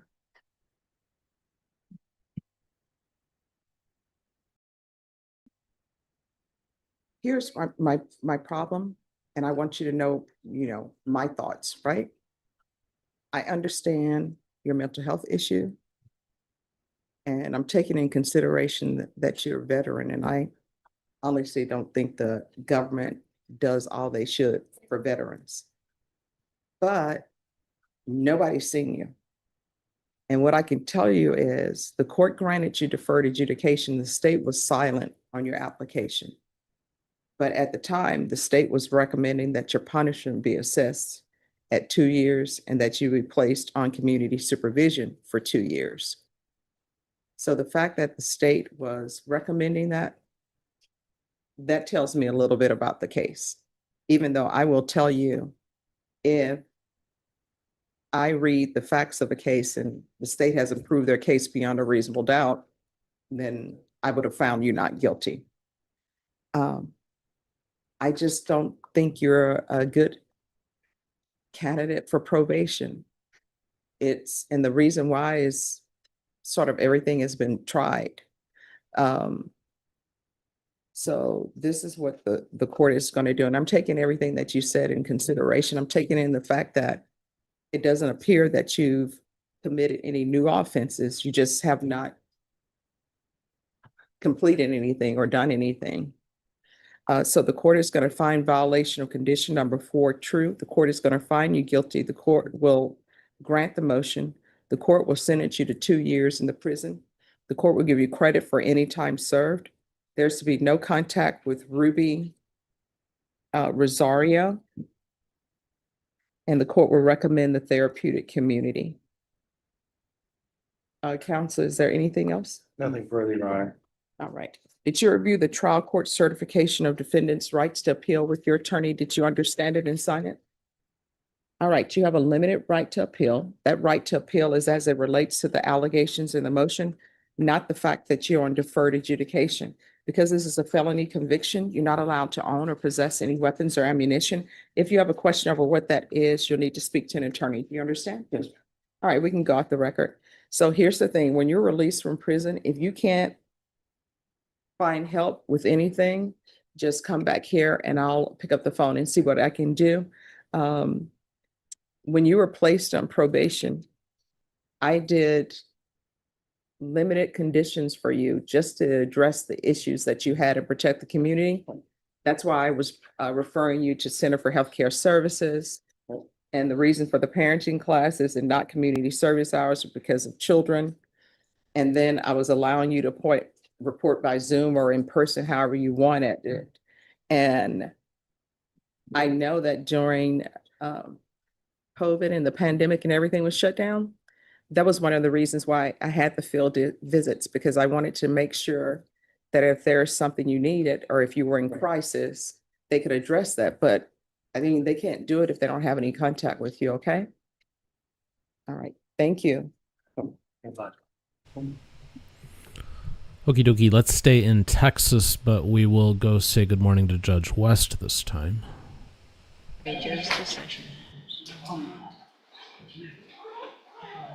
So complete truth to it. We had used the community service in Montana. Complete truth to my community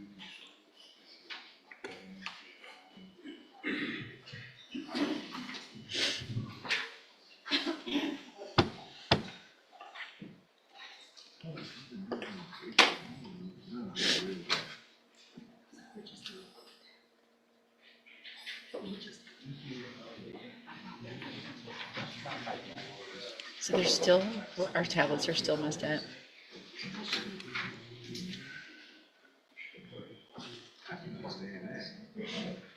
And we only have one? We have two. Oh. Sorry, it's coming.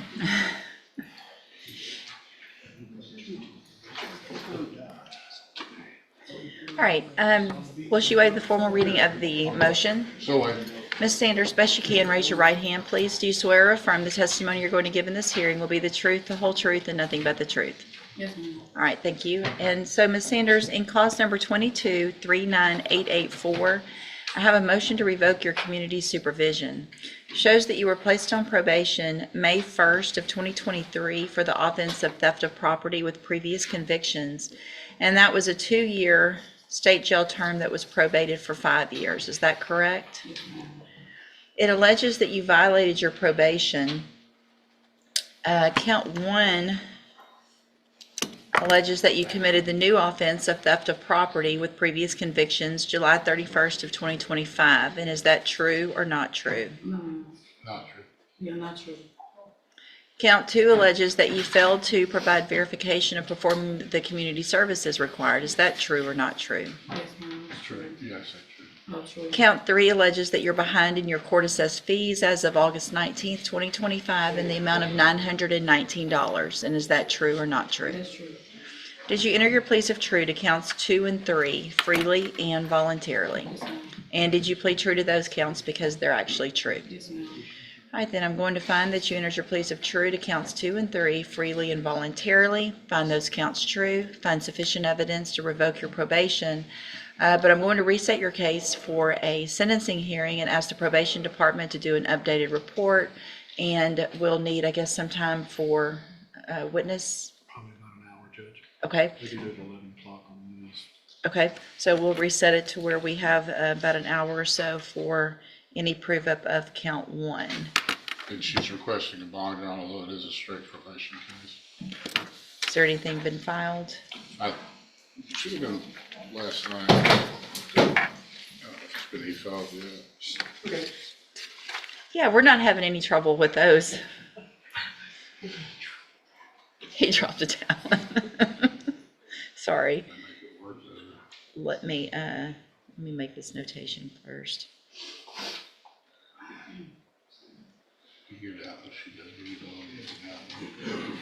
Mr. Smith, what is your position with regard to a bond? State's opposed to bond, Judge. We're seeking state jail time and the new offense as well as. Speak up, please. The state is seeking state jail time in the new offense as well as the MTRP. Okay, let me look at something and then I'll.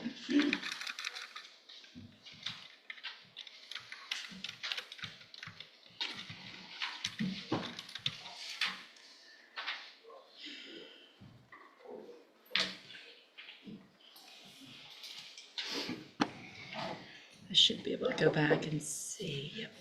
Oh, I'm going to take a look at the original precedence report. That'll just help give me some information about history and what got us here in the first place.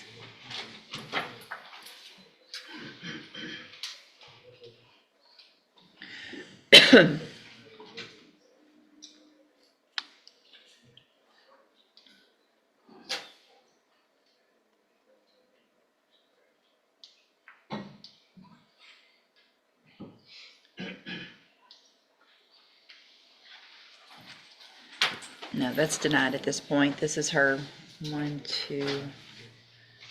she's on probation for her 3rd felony and now allegedly committed her 4th. So that's denied. We'll get it set for a sentencing hearing and take care of it on that date. Yes, You can sure. go back with the bailiff. Okay, go back. Unagreed, yes, ma'am.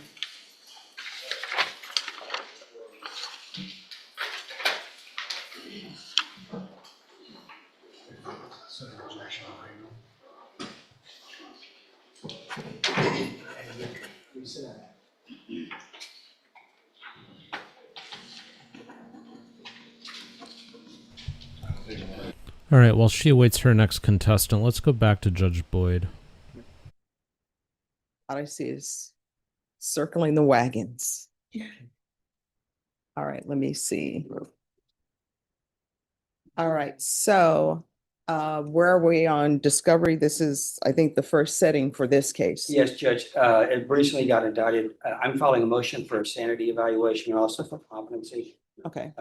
The state number had discussions about the discovery. I think it's in there, but apparently there was a bunch of stuff from other cases downloaded there, but I think the big issue is going to be the sanity evaluation. All right, Ms. Ferguson. All right, this is what we're going to do. We're going to recall this. And counsel, you'll need to file that motion. Their fault today. All right. All right, thank you. What I'll do is, we're gonna recall this for December 8th, and we'll see, where we are. Yes, Your Honor. All right, so we're gonna bring you back on December 8th. Okay. And then, are you on the robbery case as well? I don't know. if I In the have to- PF case?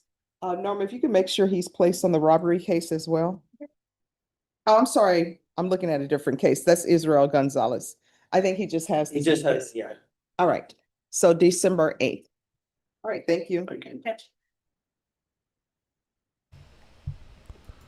Well, that was both gripping and compelling.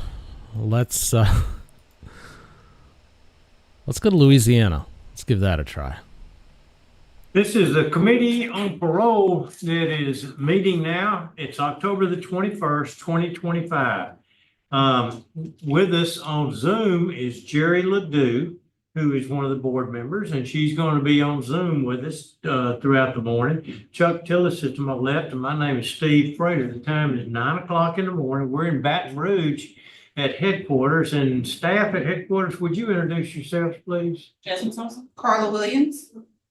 Laura Ellender. Okay, and we're going to be our first hearing that we're going to have is a revocation hearing. It's Mr. Troy Ashe, who is at St. Tammany Parish Jail. Is any staff in there with you? Yes, sir.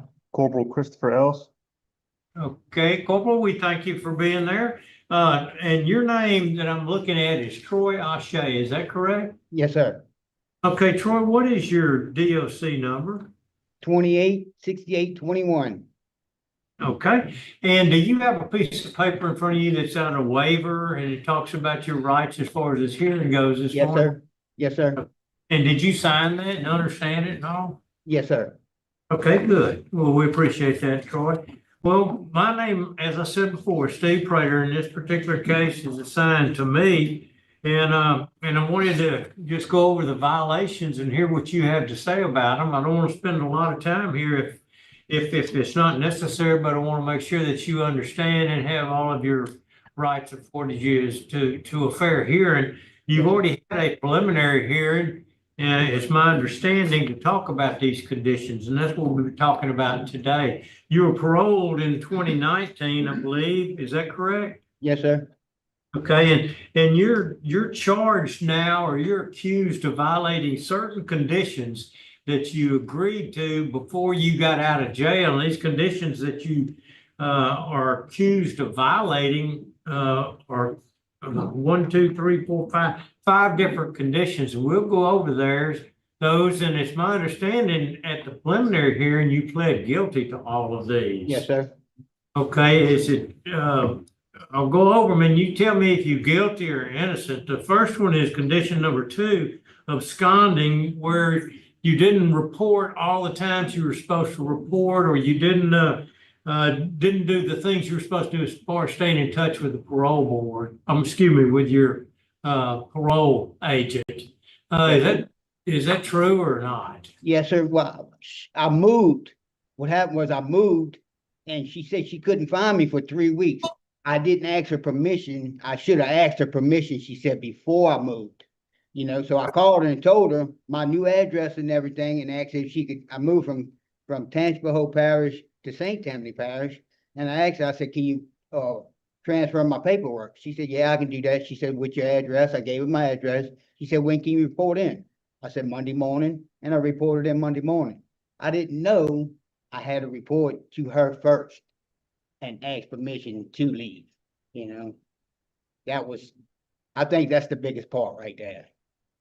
Okay, but they couldn't find you for a while. Is that correct? 3 weeks. Yeah, she said 3 weeks. So that's what absconding really means. So, okay, and so you say you're guilty of that, correct? Yes, sir. Right. Okay. The second one is failure to report your address, which is really the same as what we just talked about. Is you didn't keep up with them as far as letting them know where you were going to be, where we could find you immediately. Right. Yes, sir. After the fact. Okay. All right. Number 4, you will not engage in criminal conduct.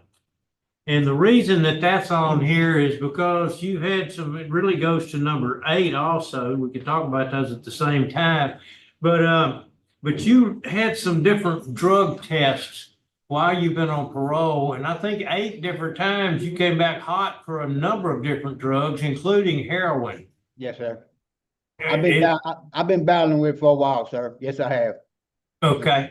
I've been in and out of methadone treatment, you know, and if I didn't have my methadone, I would go back to the heroin, you know, and yes, sir. You know, I've been battling with it for a while. Okay, so, and the criminal conduct has to do with the fact that if you got heroin, you had to buy it from a criminal who was selling heroin. That's true. That's true. So you're guilty of that, correct? Yes, sir. Yes, sir. Okay. Failure to submit to your, the medical treatment. I think there was something about you were supposed to be going to a methadone clinic and you didn't do it. And sometimes you'd run out and have to do the heroin like you said. So you weren't keeping up with what you're supposed to do with that either, correct? Well, I was having trouble getting there at the time with my ride. And if I didn't have it, like I said, I would call for the heroin. Yes, sir. Okay. And then, the final one is number 10. I think you owe $4,288 in arrears. And, condition number 10 says that you'll keep up with your parole fees and you hadn't done that either, correct? Yes, sir. Yes, sir. Okay. You seem like an awful nice guy and you're polite and all that. You got a horrible drug problem, don't you? Yes, sir. I've been battling with it for years. I have, you know, and I've been through a couple rehabs, you know, on my own. And I had a counselor tell me, he said, Troy, until you make your mind up, he said, you can go to jail, you can come to rehab. He said, it's up to you. He said, until you make your mind up, you're going to continue to use, you know, and I've been sitting here for 30 some days and I've been thinking about that. I'm 55 years old. What am I doing back in here? You know, why? I don't understand it. You know, I'm letting drugs overpower me, something that I have control of. The drug don't have control of me. I mean, it don't make sense. You know, why I keep going back to it. It really don't. Well, that's I have the control of it. Troy, that's a heartbreaking story. It truly is. And I'm sorry that you're going through this. We've got a job to do, and my job is, I'm the first one to vote, and it's gotta be, you gotta be unanimous to get out. And so, pardon me, I said that wrong, not on a revocation, you gotta get 2 out of 3 votes to get out. But, my vote, excuse me, I need to ask, do you have any questions? No, I don't have any questions. Miss Jerry, Miss Ledoux, do you have any questions? Okay, Troy, I vote first because it was my case, and my vote is to revoke you to save your life. Yes. And I hope that you find some kind of comfort, some kind of substance abuse treatment or something while you're in jail that's going to help you with this challenge that you have. So my vote is to revoke. My vote also is to revote. I concur with Mr. Freeman. Mr. Prater. And Ms. Ledoux? My vote is to revoke and ask the DOC to place in a facility that has a rigorous substance abuse program. Okay, thank you. And that'll be my recommendation also, like Ms. Ledoux said. I'm glad she mentioned that. As of today, we wish you luck. We'll say a prayer for you. And the time is 9:07 and you've been revoked. And good luck, Troy. Talk to you. Denied. All right, so later today, whenever they send it over. So denied, but hopefully he gets the help he needs and gets his life turned around. Let's go back to Texas, Judge Stevens. Naya? Yes. Keisha? Yes. Delahousse? Yes. And you were here with Mr. Turk, your attorney and the state's attorney. Does the defendant waive a formal reading of the indictment and arraignment? Can we proceed in a summary fashion? Yes, Judge. In summary, this indictment, ma'am, alleges that on or about April 19th, 2025, in Jefferson County, Texas, you committed the second-degree felony of burglary of a habitation. Do you understand what you were charged with, Lisa? Yes. Can you have what that was? I just need to sign. I don't know. I'll get MIS down here. Again, a second degree felony means if convicted, you face a term of not more than 20 years or less than 2 years in prison. In addition, a fine may be assessed not to exceed $10,000. Do you understand what you are facing here? Very serious. The agreement's been reached here where you would be pleading guilty, placed on deferred or unadjudicated probation, which can be up to 10 years in length. Fined $500. Is there any restitution? No, Your Honor. No restitution. Okay. And there will be other terms and conditions of probation which are normal and customary for this type of offense. Is this your understanding of the plan? If I follow this agreement, you have no right of appeal. Do you understand? Yes. How do you plead to this, guilty or not guilty? Are you pleading guilty voluntarily, that is on your own free will, and because you were guilty? Yes. Show you what's marked as State's Exhibit 1. Did you sign that document voluntarily? Did you understand it, discuss it with your attorney, or the contents all true and correct? State's Exhibit 1 is tendered into evidence and without objection admitted. Among other things, this states you are mentally competent to enter your guilty plea. It's freely and voluntarily made. You know what you've been charged with. The indictment's been read to you. You've read it. You are guilty of this crime and any lesser included offenses. You are giving up your rights to a jury trial and the rights to the appearance, confrontation, cross-examination of witnesses. Totally satisfied with the representation provided by your lawyer. All true, so help you God. Correct. All right, got to take that. Yes, sir. State's Exhibit 1, part of the record for all purposes. Pre-sentence report is waived? Yes, Judge. All right, I've got this 5 years versus 10 years. The court can assess up to 10 years deferred or unadjudicated probation. And there's 5 years here as a recommendation. Everybody agree to that? Yes, Your Honor. Agreed. It was a instance where I believe she was assaulted by her boyfriend, and then she went over to the house, his mother's house, and went in and assaulted him at the house without their permission. Yeah, the initial assault with the boyfriend, he slapped her so hard that it knocked out a tooth. And then she made an unwise decision to follow him home. And there was a scuffle at the doorstep of the boyfriend and stepmother's house. And this is the result of that poor choice. You've distanced yourself from that mess. That's, well, did he get charged with something? Like assault? I don't mean knock a tooth out. That's pretty serious. I'm not certain on that, Your Honor. This is Mr. Ham's case, but This happened I think. in Jefferson County. Yes, sir. Hope it falls in my court. Because that's not, shouldn't be treated like that at all. But you distance yourself from that person, right? It's good. But no, that's terrible. Ladies deserve better than that. But, and you're the one here in court. But you got, there are going to be things that happen in your life where you want to take revenge, and you just got to think, hopefully that would be a good lesson. Think about it, and you have something to lose. They have something to lose. You got to be the person who doesn't have something to lose, and you got to deal with it in a different way that doesn't get you in court. If nothing further, I'm going to find Ms. Della Hussein, you were pleading guilty today voluntarily. You were mentally competent to do so. You understand and appreciate the consequences of pleading guilty.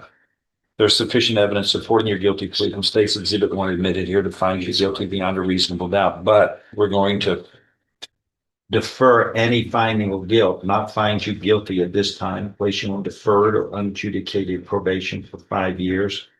It would be a fine of $500. The other, Did we waive the fine just now? Yeah, Your Honor, I think that fine actually was supposed to be waived on that. That's my fault. Judge. I'm erasing the fine here on this. Okay, everybody? Yes, sir. Thank you, guys. Thanks. Appreciate that. There will be terms and conditions of probation, which are normal and customary for this type of offense, which includes anger and theft prevention, Yeah, but I also, can we do an anger management thing too? Yeah, I don't believe she was trying to steal anything, Your Honor. This was one where she was just going in the house and, All right, what about the theft prevention? Is that necessary? I don't think that really applies here, Your Honor, just anger All right, management. we're going to, if you would be so kind, we'll, replace that with anger management, theft prevention with anger management. It's always a good thing. I think it'll help you make better decisions in the future. It'll teach you, take a moment, take a breath, think about it, and figure the way what you have to lose versus what you have to gain by the next thing you're about to do. And I think that's a good thing.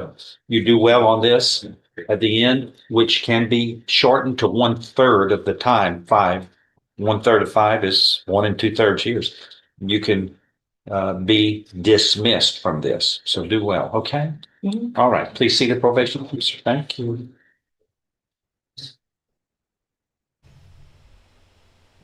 Okay, let's head back over to, let's go to Judge Boyd. Offense, namely method of there condition we go. number 2. How do you plead to that? True or not true? That's true. In Bexar County, Texas, the defendant, April S. Rodriguez, did then and there fail to report to the supervision officer as directed for the months of February, April, and May of 2025 in violation of condition number 4. How do you plead to that? True or not true? True. And on or about the 10th day of October 2024 in Bexar County, Texas, the defendant, April S. Rodriguez, did then and there fail to submit to drug testing as directed by the supervision officer in violation of condition number 27. How do you plead to that? True or not true? We'll waive the rest, Your Honor. Any objections to the waivers? No, Your Honor. Did you understand by pleading true to violations 2, 4, and 27? Court could find it true, grant the motion, find you guilty, and sentence you up to 2 years in the state jail facility and up to a $10,000 fine? Knowing that, do you still wish to plead true to violations 2, 4, and 27? Well, do I have an option? Oh, you're gonna plead not true, and then what will end up happening is we'll have a contested hearing. No, ma'am. So do you still wish to plead true to 2, 4, and 27? Yes, I do. Court will find 2, 4, and 27 true. Is there a proposed agreement? There is not, Your Honor.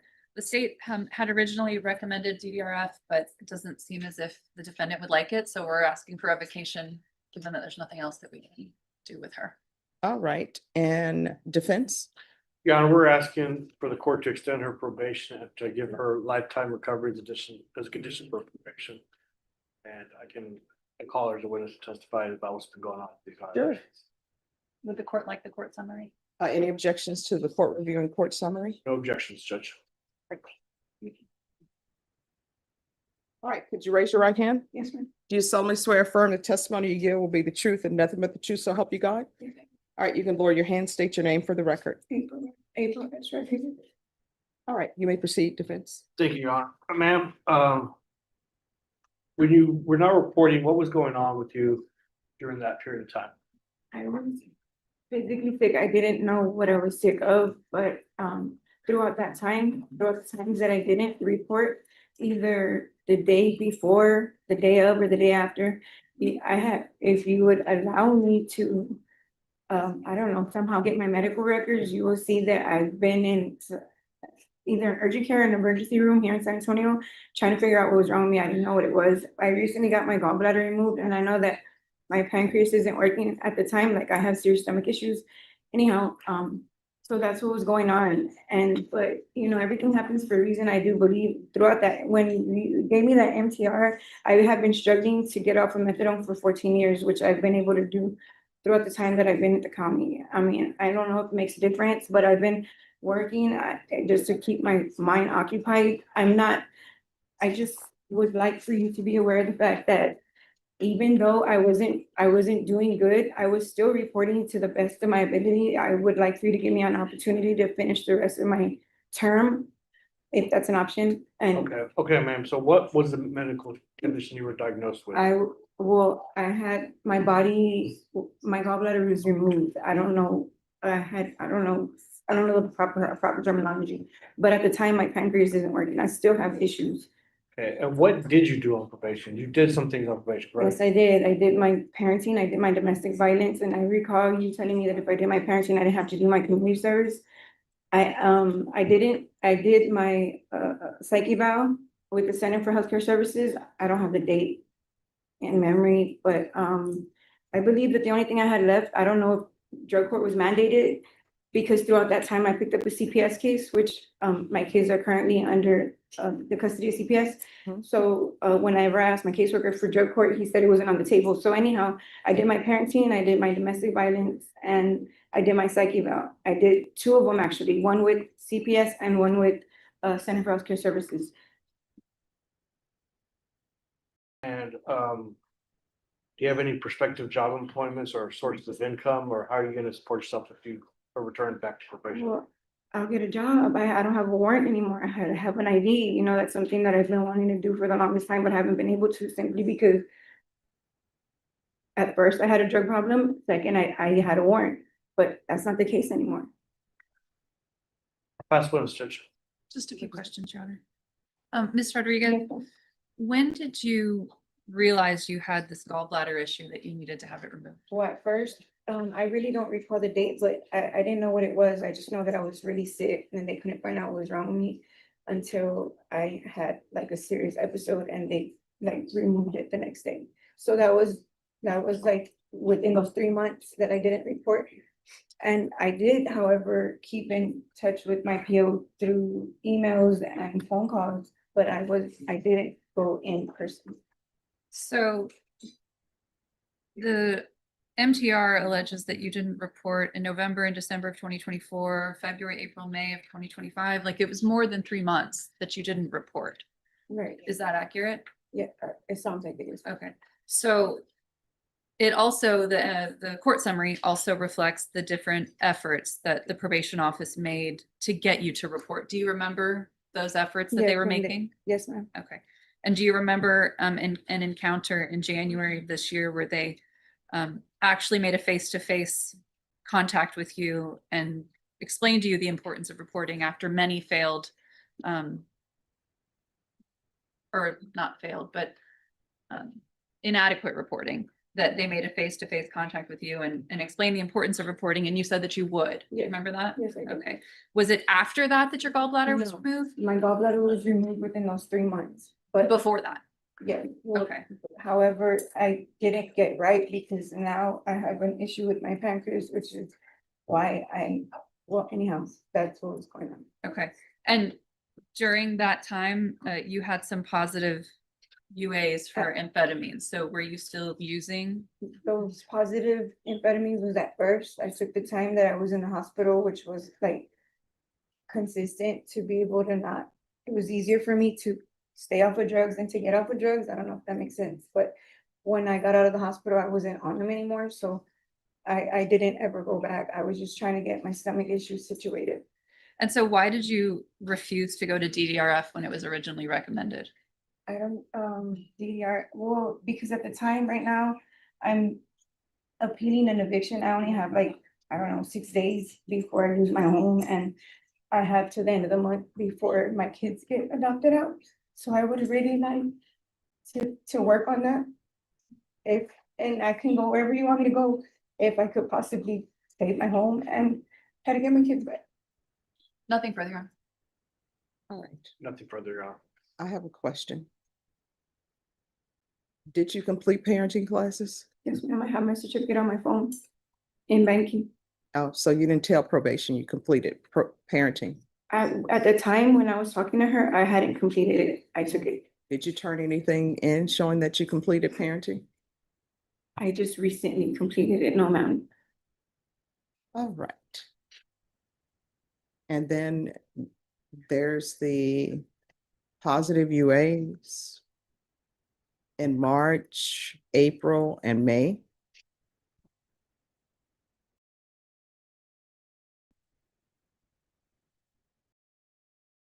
I just don't think you're a good candidate for probation. You know, I go by what's before me, and you've been on probation since 2024, and you haven't done anything. Probation, what is the recommendation? The recommendation on the court summary is for her to be considered.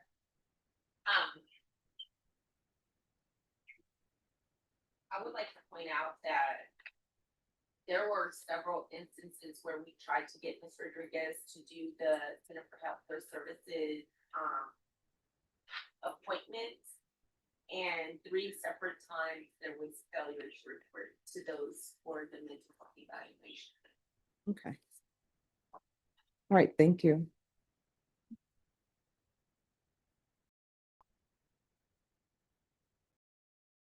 All right, so Ms. Rodriguez, here's the thing. People can only help you if you reach out for the help. If you don't, after they've set appointments after appointment for you, there's nothing else for the court to do. The court is finding 2, 4, and 27 true. The court is going to grant the motion, find you guilty, and revoke. State, what are you requesting for time? Your Honor, would ask for 18 months. Defense, what are you requesting? We'd have for the minimum, Your Honor.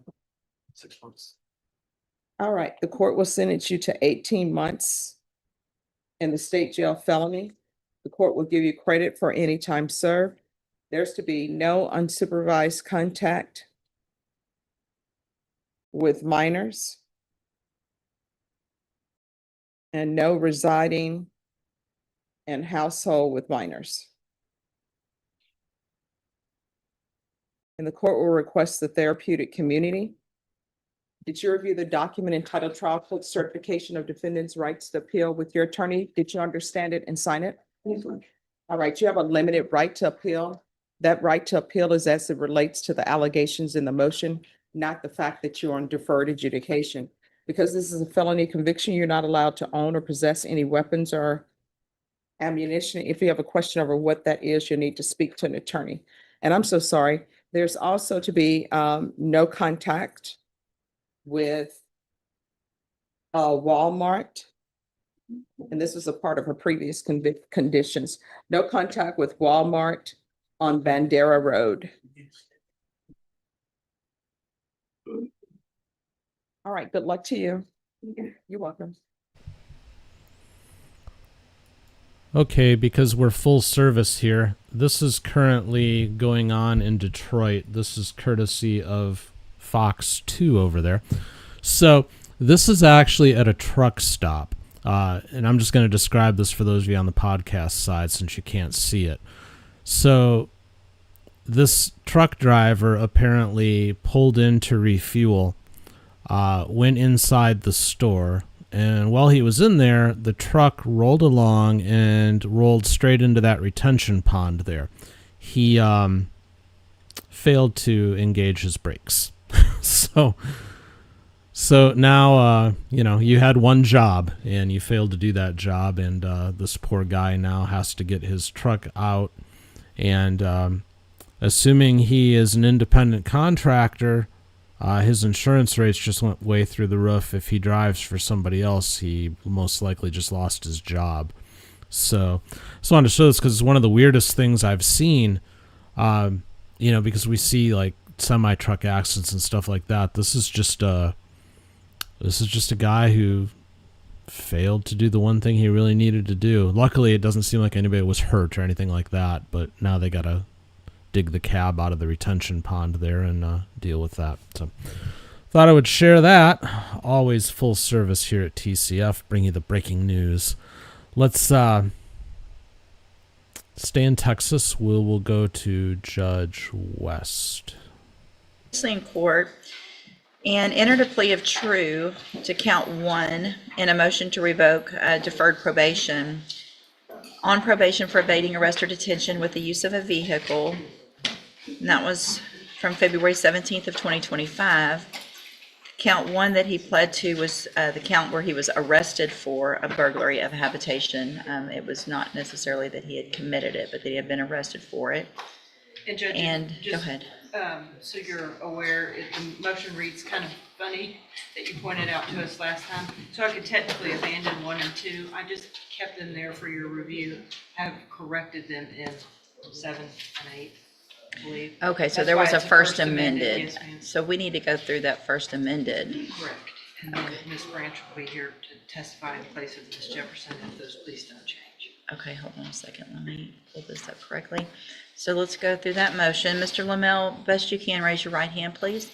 Do you swear or affirm the testimony you're going to give in this hearing will be the truth, the whole truth, and nothing but the truth? Yes, ma'am. Thank you, sir. You can put your hand down. And will he waive the formal reading of the first amended motion to revoke unadjudicated probation? So wait.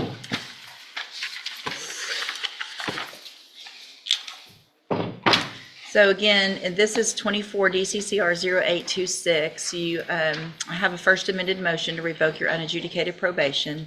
Shows you were placed on probation February 17th of 2025 for evading arrest or detention with the use of a vehicle, and that was a 5-year deferred probation. Is that correct? It alleges you violated your probation, and I'm going to go through the whole thing again, just because I don't have the other one right in front of me. It'll be easier. So count 1 alleges that you were arrested. Okay, so did you want to? Abandon 1 and 2, Judge, and show that they're correctly reflected in the First Amendment 7 and 8 committed. All right, That's so. what you didn't like the arrested for last time? Well, I mean, arrested for is fine, but it's not a violation Correct. of your probation. Correct. Okay. So 1 and 2 will be abandoned. So count 3 alleges that you failed to report as directed to the probation department March 5th and April 9th of 2025. And is that true or not true? True or not true? True or not? Count 4 alleges that you provided a urine sample May 1st of 2025 that tested positive for tetrahydrocannabinol. And is that true or not true? That's marijuana, THC. Count 5 alleges that you were at a location other than your residence at approximately 3:01 a.m. April 26th of 2025 in violation of your probation. Is that true or not true? Count 6 alleges that you failed to abstain from the use of any and all intoxicating substances, including alcohol, and that on May 1st of 2025, you tested positive for alcohol. And is that true or not true? Count 7 alleges that you committed the offense of burglary of a habitation April 26th of 2025. And is that true or not true? And count 8 alleges that you failed to avoid injurious or vicious habits and refrain from behavior harmful to others, and that you were aggressive towards both Beaumont police officers and the complainant, Aronia Parkerson, on or about April 26th of 2025. And is that true or not true? Count 9 alleges that you provided a urine sample May 1st of 2025 that tested positive for ecstasy. And is that true or not true? Your Honor, if I might, I don't think ecstasy is listed in the Controlled Substances Act. It would be MDMA. That's the street vernacular for methylene dioxymethamphetamine. Okay, so if it's the same thing and it's just another name for it. But I'm not sure that that would be a violation. What would be characterized as ecstasy? If they want to amend to allege MDMA, that would. Ms. Malfino? I'll make that oral amendment, Judge, to change ecstasy to reflect MDMA as worded in the Controlled Substance Act. All right, so any objection to that? No objection. All right, so that count 9 alleges now that you provided a urine sample that tested positive for MDMA, which is also ecstasy. Is that true or not true? Did you enter your pleas of true to counts 3, 4, 5, 6, and 9 freely and voluntarily? Yes, no. And because they're actually true? Yes, no. All right, so with regard to the burglary of a habitation, Ms. Malfino, what is the state's position as far as wanting to, do you want some time to Judge, prove that, or? I will defer to whatever the court would like me to do. The complainant in that case has filed a non-prosecution affidavit and has also indicated to my office that she does not wish to cooperate in that case. Okay. I do believe Ms. Branch can testify with respect to that injurious or vicious habits in her reflection or read of the police report if Mr. Kimler wouldn't object. Otherwise, if you would like me to get those officers to detail his behavior on that night, I could do that, but she has not been cooperative with me. Okay. Obviously, Your Honor, I would like the opportunity to cross-examine if the state does attempt to prove that up. I would just observe that whatever conduct Mr. Lamel did engage in didn't result in criminal charges being filed to the level of resisting or harassment or anything of that nature, retaliation. So we already did the updated pre-sentence report, and the recommendation in that report, it was unagreed, and the recommendation at that time was that he would benefit from both tracks of ISF. Can't do both tracks, but so go in and do the substance abuse track followed by JCDI, anger management. Ms. Malfino, since it can't go if the other case is pending, I guess based on what you're telling me about the complainant in the other case, what is your position on that? To not proceed on that case, Judge. Okay, so there'll be a dismissal. If we order him to ISF, I will file a dismissal today so that doesn't hold him up. If that's also Ms. Branch's. Is that still your position? Yes, ma'am. Cognitive track or substance abuse, you know? Well, substance abuse is clearly an issue. I think I would rather do substance abuse and then JCDI and then whatever other behavioral thinking, moral recognition or something like that once he's out, and so that we get the more intensive substance abuse before he gets out for JCDI would be my thought. What do you, or would you think cognitive track would be better? You do? Okay. So what is the status of the relationship with the complainant? What's her name? I'll represent the court. Aronia Parkerson. I'm asking him. I'm asking I him. understand that she's present outside of the court. Okay. So what is your status of your relationship? Are y'all still together? Do you want to ask her some questions since she's here? Maybe so, Judge, if I may. I didn't realize she was. You want to go visit with her for a minute, or do you want to have her brought in? Oh, we can just have her brought in. Would you please call the name Aronia Parkerson?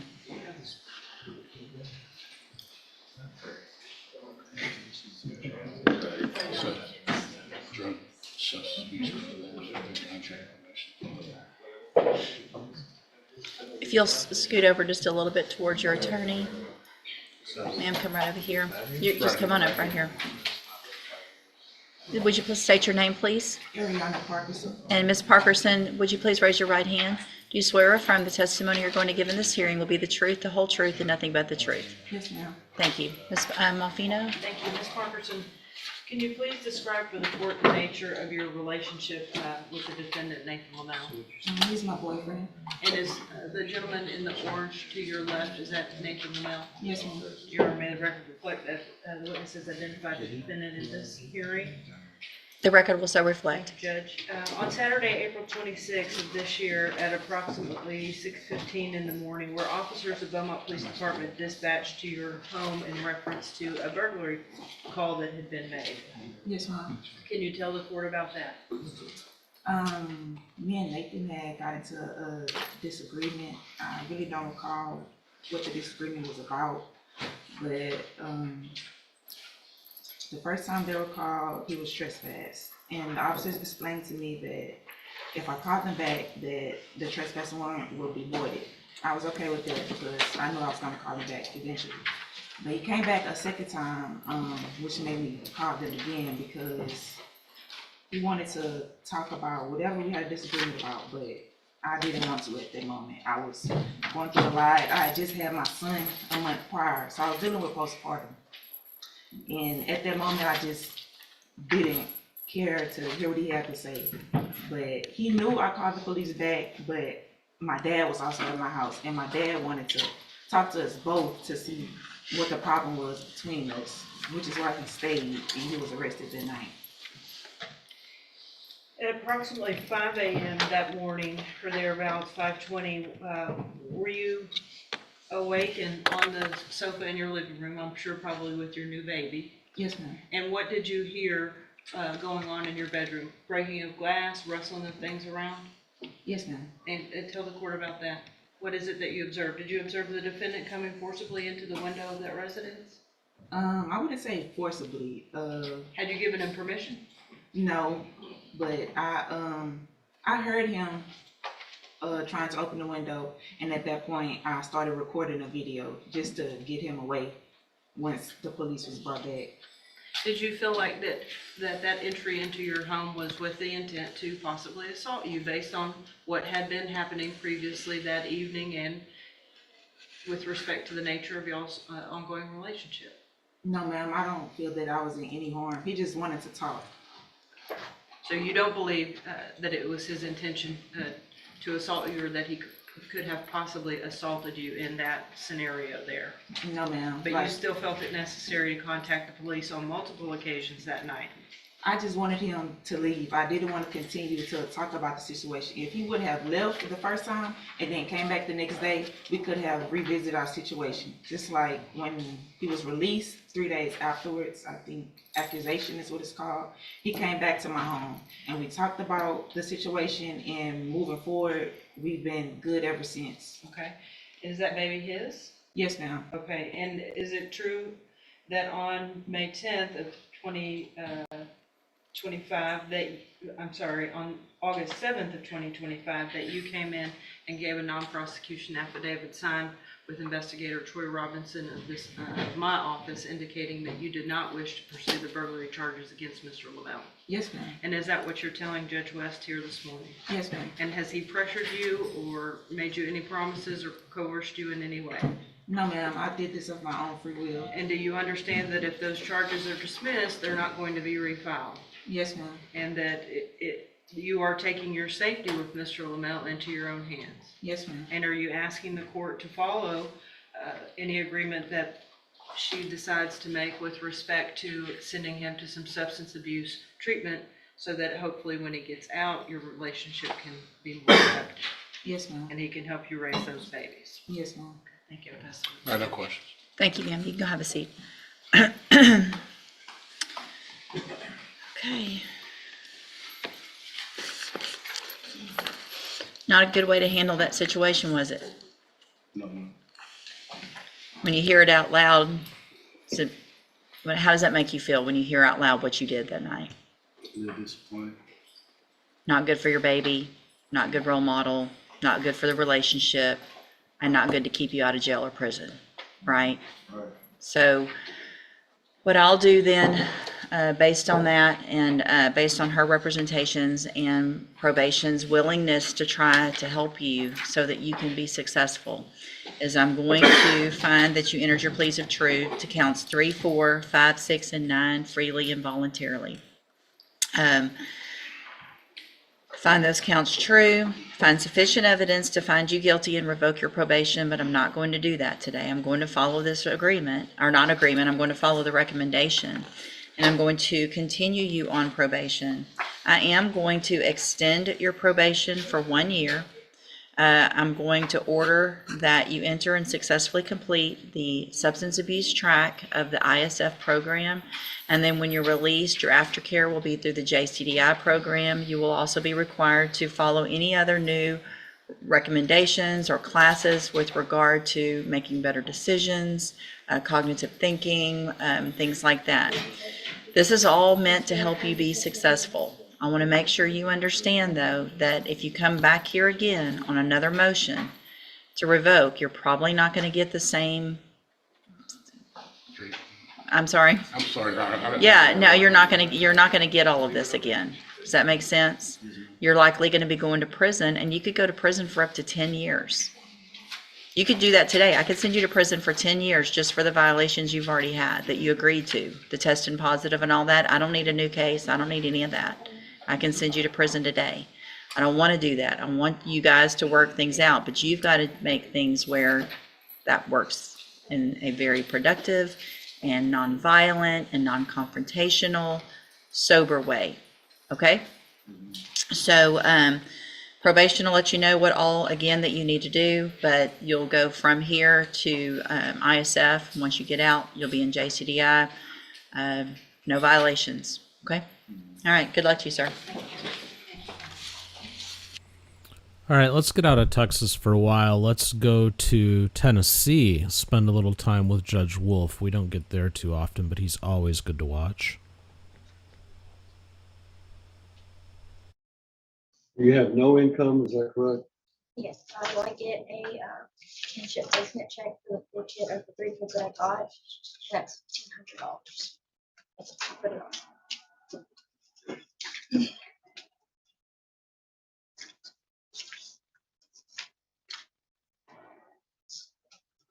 So you get a check to care for the children that are in your care, and those are the same children that are the victims allegedly in this case. Is this house that you show is worth $190,000? Is that free and clear? No, we think monthly. All right, I show you, she is indigent. What's the public defender's position in this case? I don't know what the conflict personally. Right, so I'll appoint the public defender to represent Ms. Plunkett. Wait for reading the indictment, enter a plea of not guilty, Your Honor. We're not guilty as entered. April 14th for plea, April 16th for trial. Right. April 16th for trial, 14th for the last day of the case.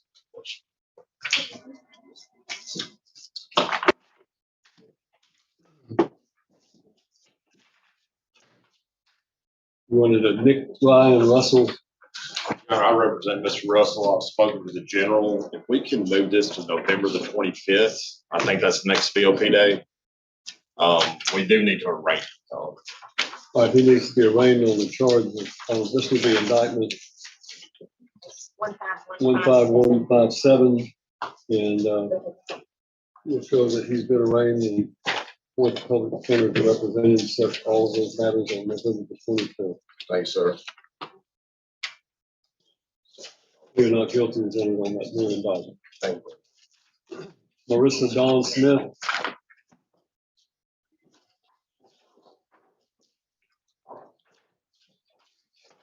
So does the public defender have one of these three co-defendants? Which, I'm sorry, who is this, Your Honor? This is Marissa Dawn Smith. Your Honor, this is the one that we represented, Mr. Adam Anderson. We're going to go there.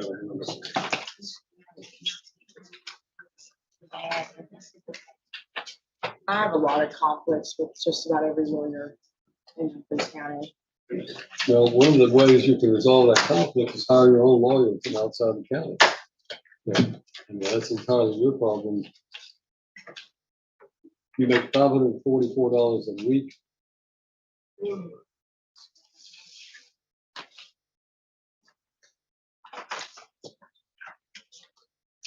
What is Onward? It's a place in Dixon. It's a factory. It's what? It's a factory. It used to be Fiesta Gas.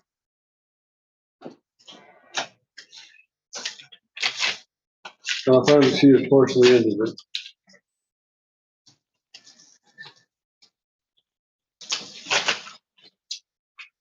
I'm going to appoint Mr. Olin Baker to represent her. Judge, I'll stand in for Mr. Baker.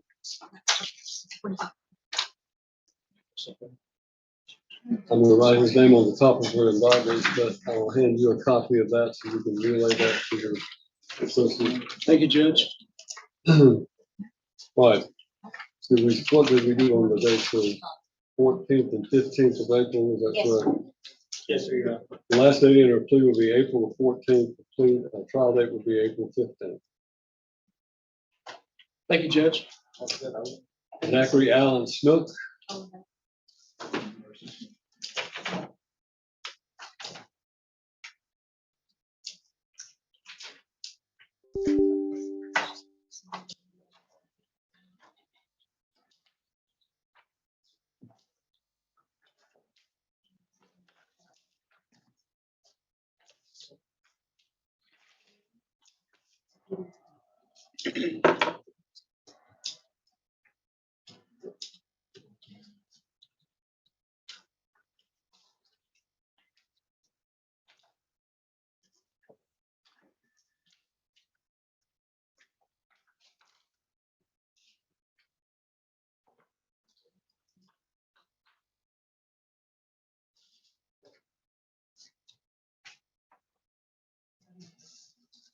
You swear this information is true and correct? Yes, sir. Found is partially indigent, will be able to pay a $250 administrative fee. I believe I appointed you to represent Cassie Plinken back then. Yes, Your Honor. $250. I'm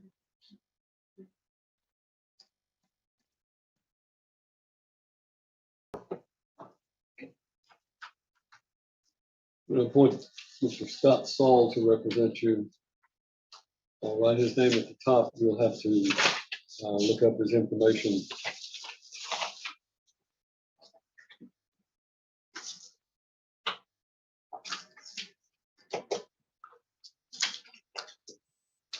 What are the dates on this one again? April the 14th for plea, April the 16th for trial.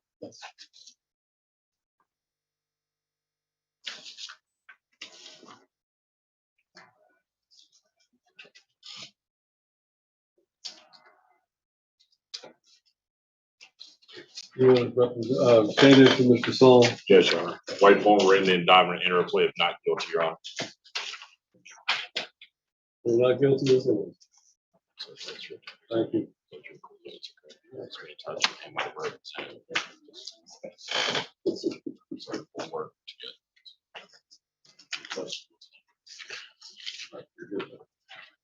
So.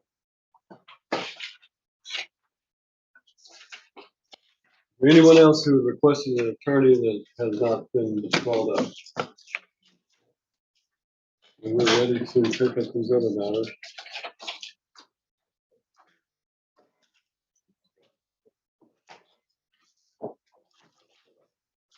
Ethan James Beard.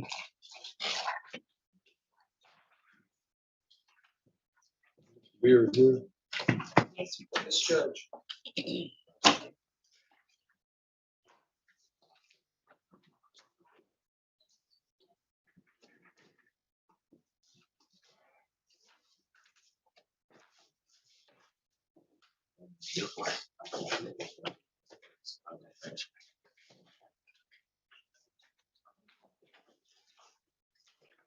All right, we have other motions, including a motion to suppress and a motion to sever, but today we're only going to deal with a motion for reduction of bond.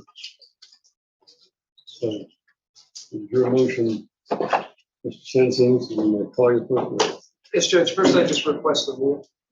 Rule if they're requested, so if there's anyone who is in this courtroom that is going to be a witness, you must go outside of the courtroom and remain outside of the courtroom until you are called to testify. You're not to discuss the testimony of any other person until such time as you have testified yourself. All right. First witness that I would call would be Candy Beard.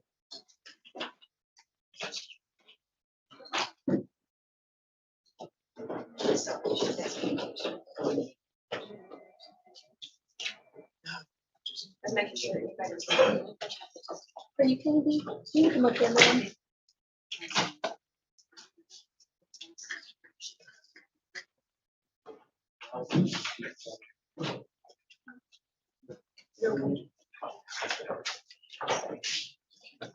Just right around here, please, ma'am. You solemnly swear or affirm that the testimony you have given in this case be the truth, the whole truth, and nothing but the truth and nothing. I'm sorry, did you answer? Yes, ma'am. Around here.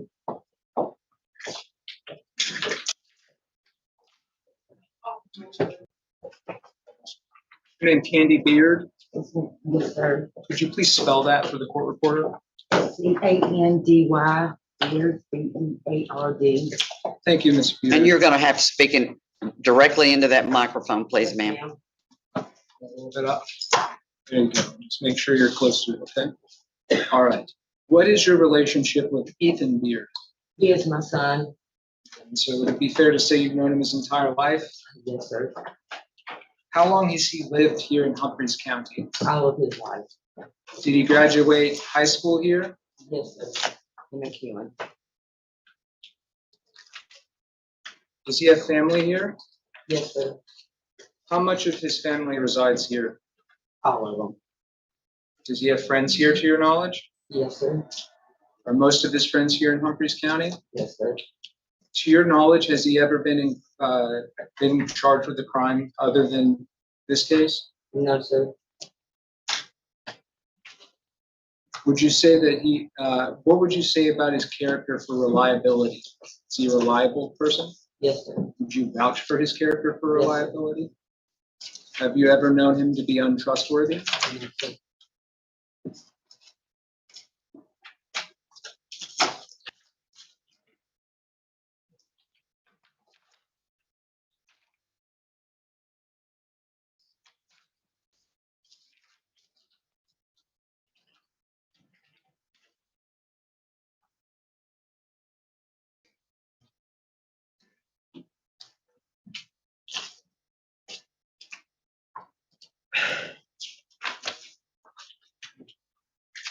That's all I have.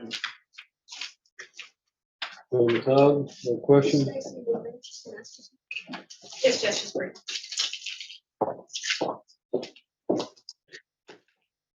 Ms. Beard? Yes, ma'am. Did you say that you are Mr. Beard's mother? Yes, ma'am. Okay.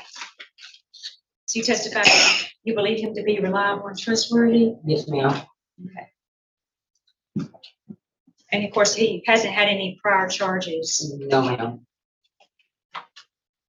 but he has had some charges, right? He's had a driving unsuspended charge. Well, yes, ma'am. It's not completely accurate to say he's had no charges. Well, I didn't think about that, so sorry. That's all right.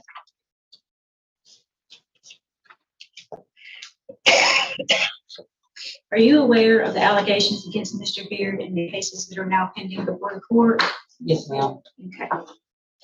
So you understand that Mr. Beard is charged with two B felony counts of child abuse and neglect? I just don't believe that. Well, I didn't ask you that. I said, Yes, you understand ma'am. he's charged with Yes, that. ma'am. You understand he's charged with aggravated assault against his ex-girlfriend, Yes, ma'am. mother of his children, Yes, ma'am. as well as domestic assault against her? Yes, ma'am. You aware he's left bruises and marks on his ex-girlfriend? I'm asking if you're aware that that's the allegation that's been made. Yes, ma'am. Are you aware of the allegation that he's left bruises and marks on all 4 children that were in the home? Yes, ma'am. So you're aware of all those things, but you still feel he is a reliable, trustworthy individual? I Yes, ma'am. object, Judge, to the relevance regarding children. I don't think that that's charged in this case. The state would just respond that obviously the other 2 children are not part of this case. It would not be admissible at trial, but it does go for purposes of whether or not he is any kind of danger to the community, things that would be relevant to a bond hearing specifically. Bond hearings are a little different, so more factors are allowed to come in to allow the court to make an intelligent decision or overrule the Thank you. judge. Thank you, Judge. So where would Mr. Beard live if he were to get out of jail? He would live at my house. Who all lives at your house? Just me.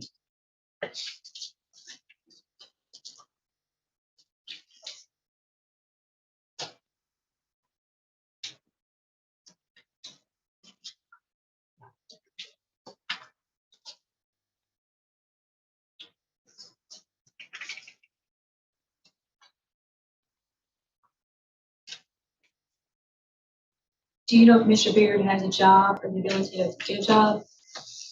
He don't have a job now, but hopefully after, if he gets out, then he will get one. But he didn't have a job when he was arrested either, did he? No, ma'am.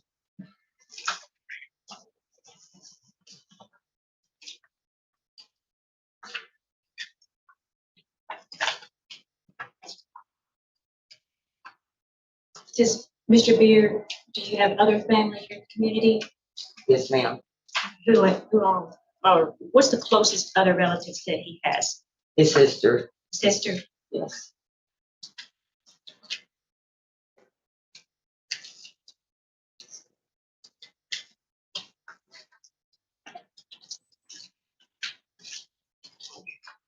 And moving on to another case of Mr. Beard's. Are you aware that he's been charged for theft and vandalism for stealing water from the city of Waverly?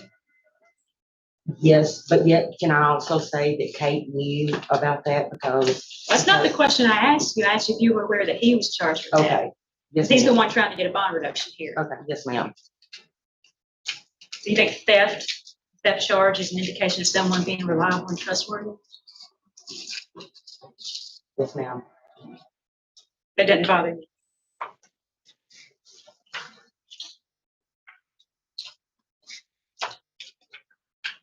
Is there an answer? I don't think so. I think did you shake your head? I could not tell. If you could answer yes or no. Yes.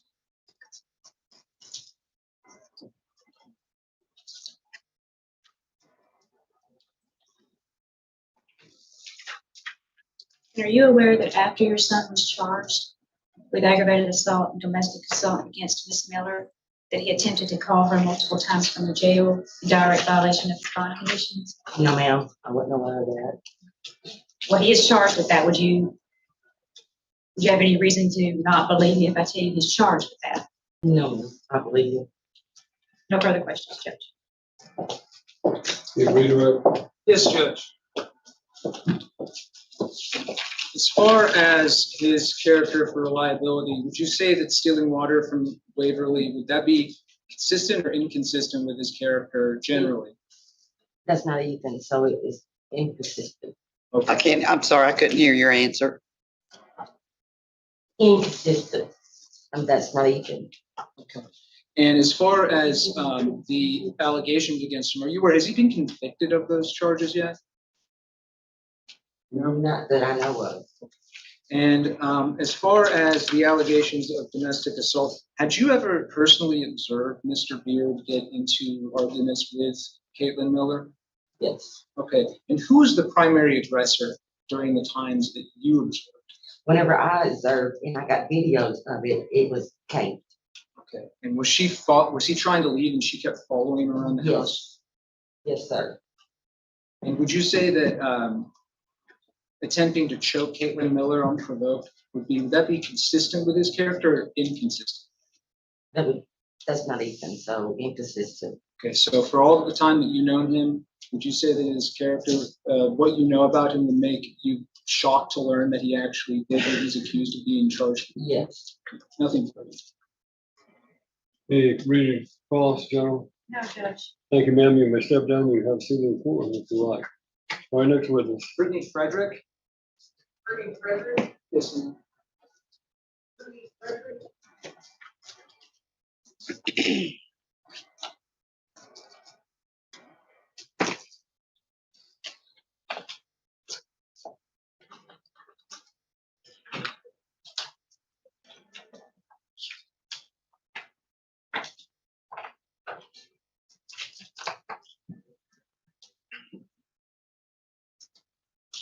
You solemnly swear or affirm that the testimony you now give in this case shall be the truth, the whole truth, and nothing but the truth, so help you God. I do. That's it.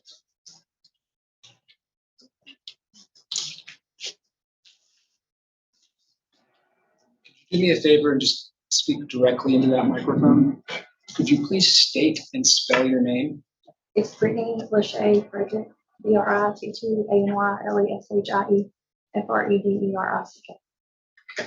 And do you know Mr. Ethan Beard? I do. And how do you know? We were together for 2 years. Okay. And how long have you known him in total? I would say probably about 7, 8 years. I'm sorry, did you say 8 years? 7 or 8 years, yeah. Just speak with your full chest if you don't mind. It would really help her out. Thank you. And you said that you were together for 2 years. Mm-hmm. Was that immediately before he began his relationship with Caitlin Miller? Yes. And do you feel like during all the time that you've known him, that you know him well enough to have a pretty accurate opinion as to his character? Yes. Do you feel like you have known him well and long enough to have an accurate opinion as to his character for being a violent or non-violent person? Yes. What is your opinion? He's not violent. Ethan is a loving, caring person. He's a family man. Do you feel like you've known him long and well enough to form a pretty accurate opinion as to his character for trustworthiness? Yes. What is that opinion? He's definitely trustworthy. Have you known him to be a reliable person? Yes. Does he do what he says he's going to do? Yes. Would you be willing to vouch for his reliability? Yeah, absolutely. Has he lived in Humphreys County his entire life? Yes. Do you know, does he have any family or friend connections outside of Humphreys County? Any meaningful connections? Not that I know of.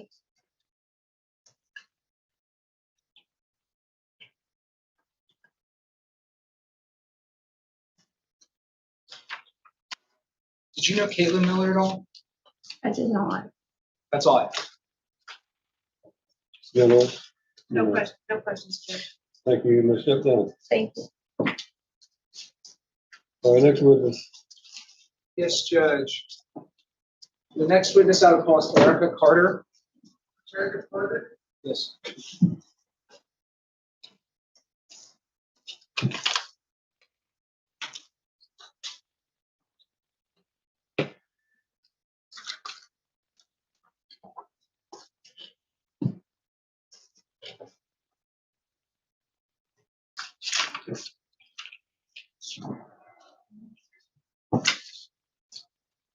So Brown here, please, ma'am, raise your right hand and be placed on the oath.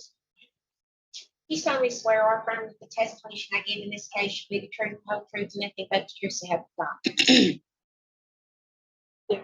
Yes.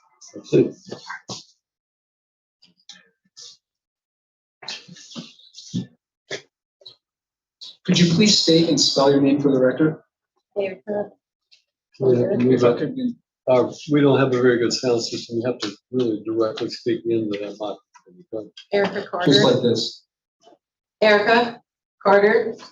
ERICA. What's my last name? DARTER. Thank you. Mm-hmm. What is your relationship with Ethan Beard? His sister. Would it be fair to say you've known him his whole life? Yes, sir. Do you feel like you know him well enough to have an accurate opinion as to whether he's a trustworthy or an untrustworthy person? Mm-hmm. What's your opinion? I feel like he's a trustworthy person. Do you, Favorite. do you feel like you know him well enough to form a pretty accurate opinion as to whether he's a violent or a not violent person? Yes. Is he a violent or? He's not. How is he with children? He loves children. He's a good uncle too. To your knowledge, are all of his family and friends here in Humphreys County? Yes, sir. Have you ever had an occasion to watch or to observe an argument between him and Caitlin Miller? No.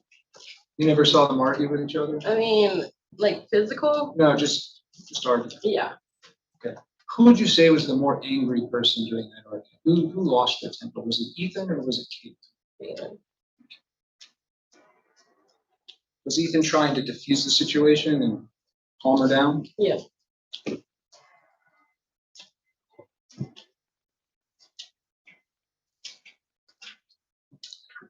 Did you have an occasion to observe Mr. Beard's children that he has with Caitlin Miller after he was incarcerated? A time or two. Yes, sir. What was their condition? When they showed up to the my sister-in-law, I guess you would say, their diapers were saturated, and I'm sorry, I'm like stuttering, I'm really nervous. And I guess they haven't had a bath in a few days, and I don't know, the little girl's hair was really tangled and knotted up. She actually had to have her hair cut because I don't. How was Ethan in terms of taking care of him when he was out? I was told that he was always. I'm gonna object to hearsay. He was always the one that. Oh, there's an objection. When there's an objection, you need to stop talking. Yes, sir. The objection is to hearsay, Mr. Simpson. I'll withdraw the question. Sustain the objection. That's all I have, Judge.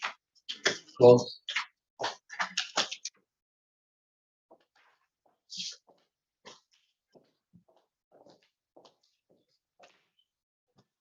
Ms. Carter. Mm-hmm. You were testifying a minute ago about the condition of the children. Yes. Was that, what time frame are you referring to? It was like right before, or no, right after he went to jail. Now, he didn't work, did he? He did off and on in their relationship. But he wasn't working at the time of this incident, was he? No, ma'am. He was, I guess you would call the babysitter. But Miss Miller was working, wasn't she? Correct. Are you aware of the current pending charges against your brother? Somewhat. You're aware that he's been charged with aggravated assault and domestic assault against Miss Miller? Yes, ma'am. You're aware that he is charged with choking her, with threatening to kill her, things like that? Are you aware that he is charged with child abuse? Yes, ma'am. Are you aware that there were bruises on the children when they were found in his care? I was told that, yes. I'm sorry. Say that again. I was aware, I saw that. I mean, You I heard that, yes. You're aware of the charges is what I'm asking. Yes, ma'am. You're aware he's also charged with stealing thousands of dollars worth of water from the city of Waverly? Yes, and she. I didn't ask you about that. I just asked if he was aware of the charge. Yes, ma'am.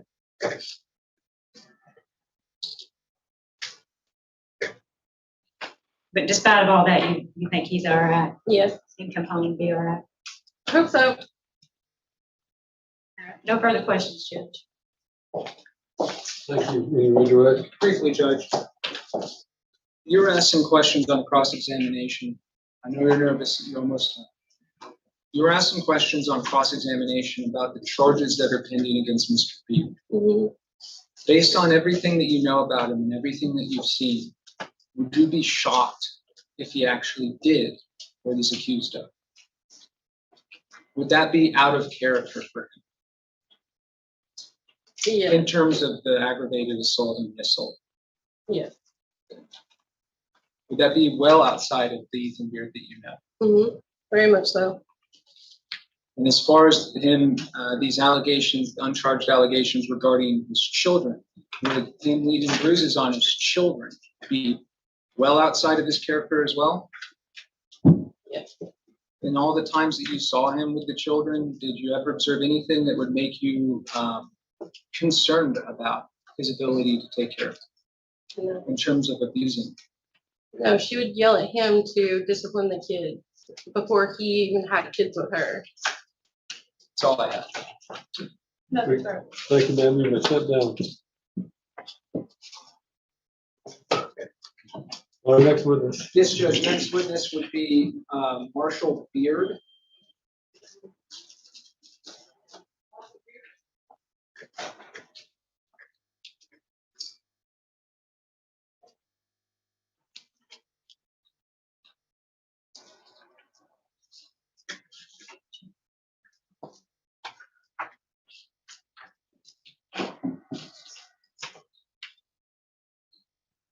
Beer, come around here, please.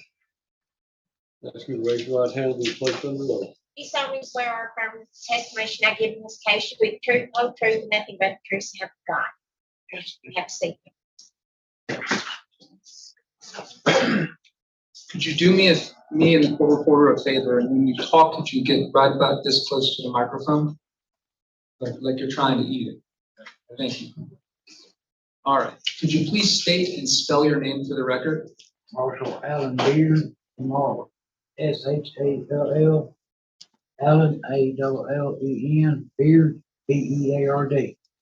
What is your relationship with Ethan Beard? His uncle. Have you known him his entire life? Yes, sir. How would you say that you two are close with one another? Have you two worked together in the past? Yes, sir. Have you observed his interactions with Caitlin Miller during their relationship? Yes. Do you feel like you know him well enough to form an accurate opinion as to his character for trustworthiness? Yes, sir. Is he an honest or a dishonest person? What is that? He always been honest to me. Do you feel like you know him well enough to form an accurate opinion as to his character for being violent or not violent? Not that I know of. He's never been violent. Would you say that being violent would be out of character for him? Or would you know him well enough to say that? I know well enough to say that he's not really a person. Is he an easygoing guy? Yes. Have you ever During your observation of either him and Caitlin Miller, or him and the children, was there ever anything that was concerning to you in terms of him being violent towards them? No, they love that lady. To your knowledge, do all of his friends and family reside here in Humphreys County? Yes. Are you able and willing to help support him through these proceedings in terms of making sure he's got a place to stay and all that sort of stuff?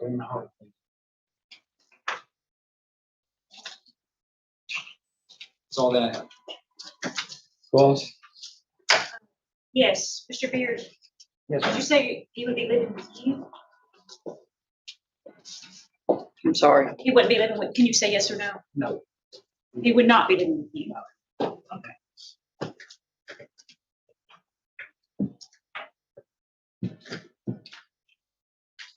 Did you live with Mr. Beard and Miss Miller when they were together? No, ma'am. So you didn't observe their day-to-day interactions, did you? No, they always came to my house, me and my brother's house. I'm sorry, could you speak up a little bit louder? Him and Caitlin has always came to mine and my brother's house. Okay, so I'm just asking you, you didn't live with them, you didn't see how they acted from day to day? No. Okay, so you don't know everything that went on in that home, do you? No, ma'am. No further questions, Judge. Anything further?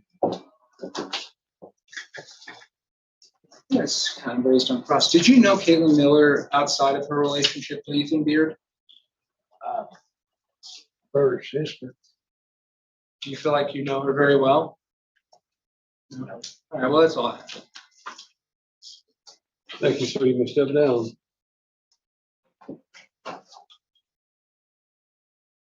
Our next witness. I think that's all I have at this time, Judge. Defense has rested their proof on the motion for bond reduction. State may call your first witness if you have him. Yes, Judge, I call Officer Field. Corey Fields.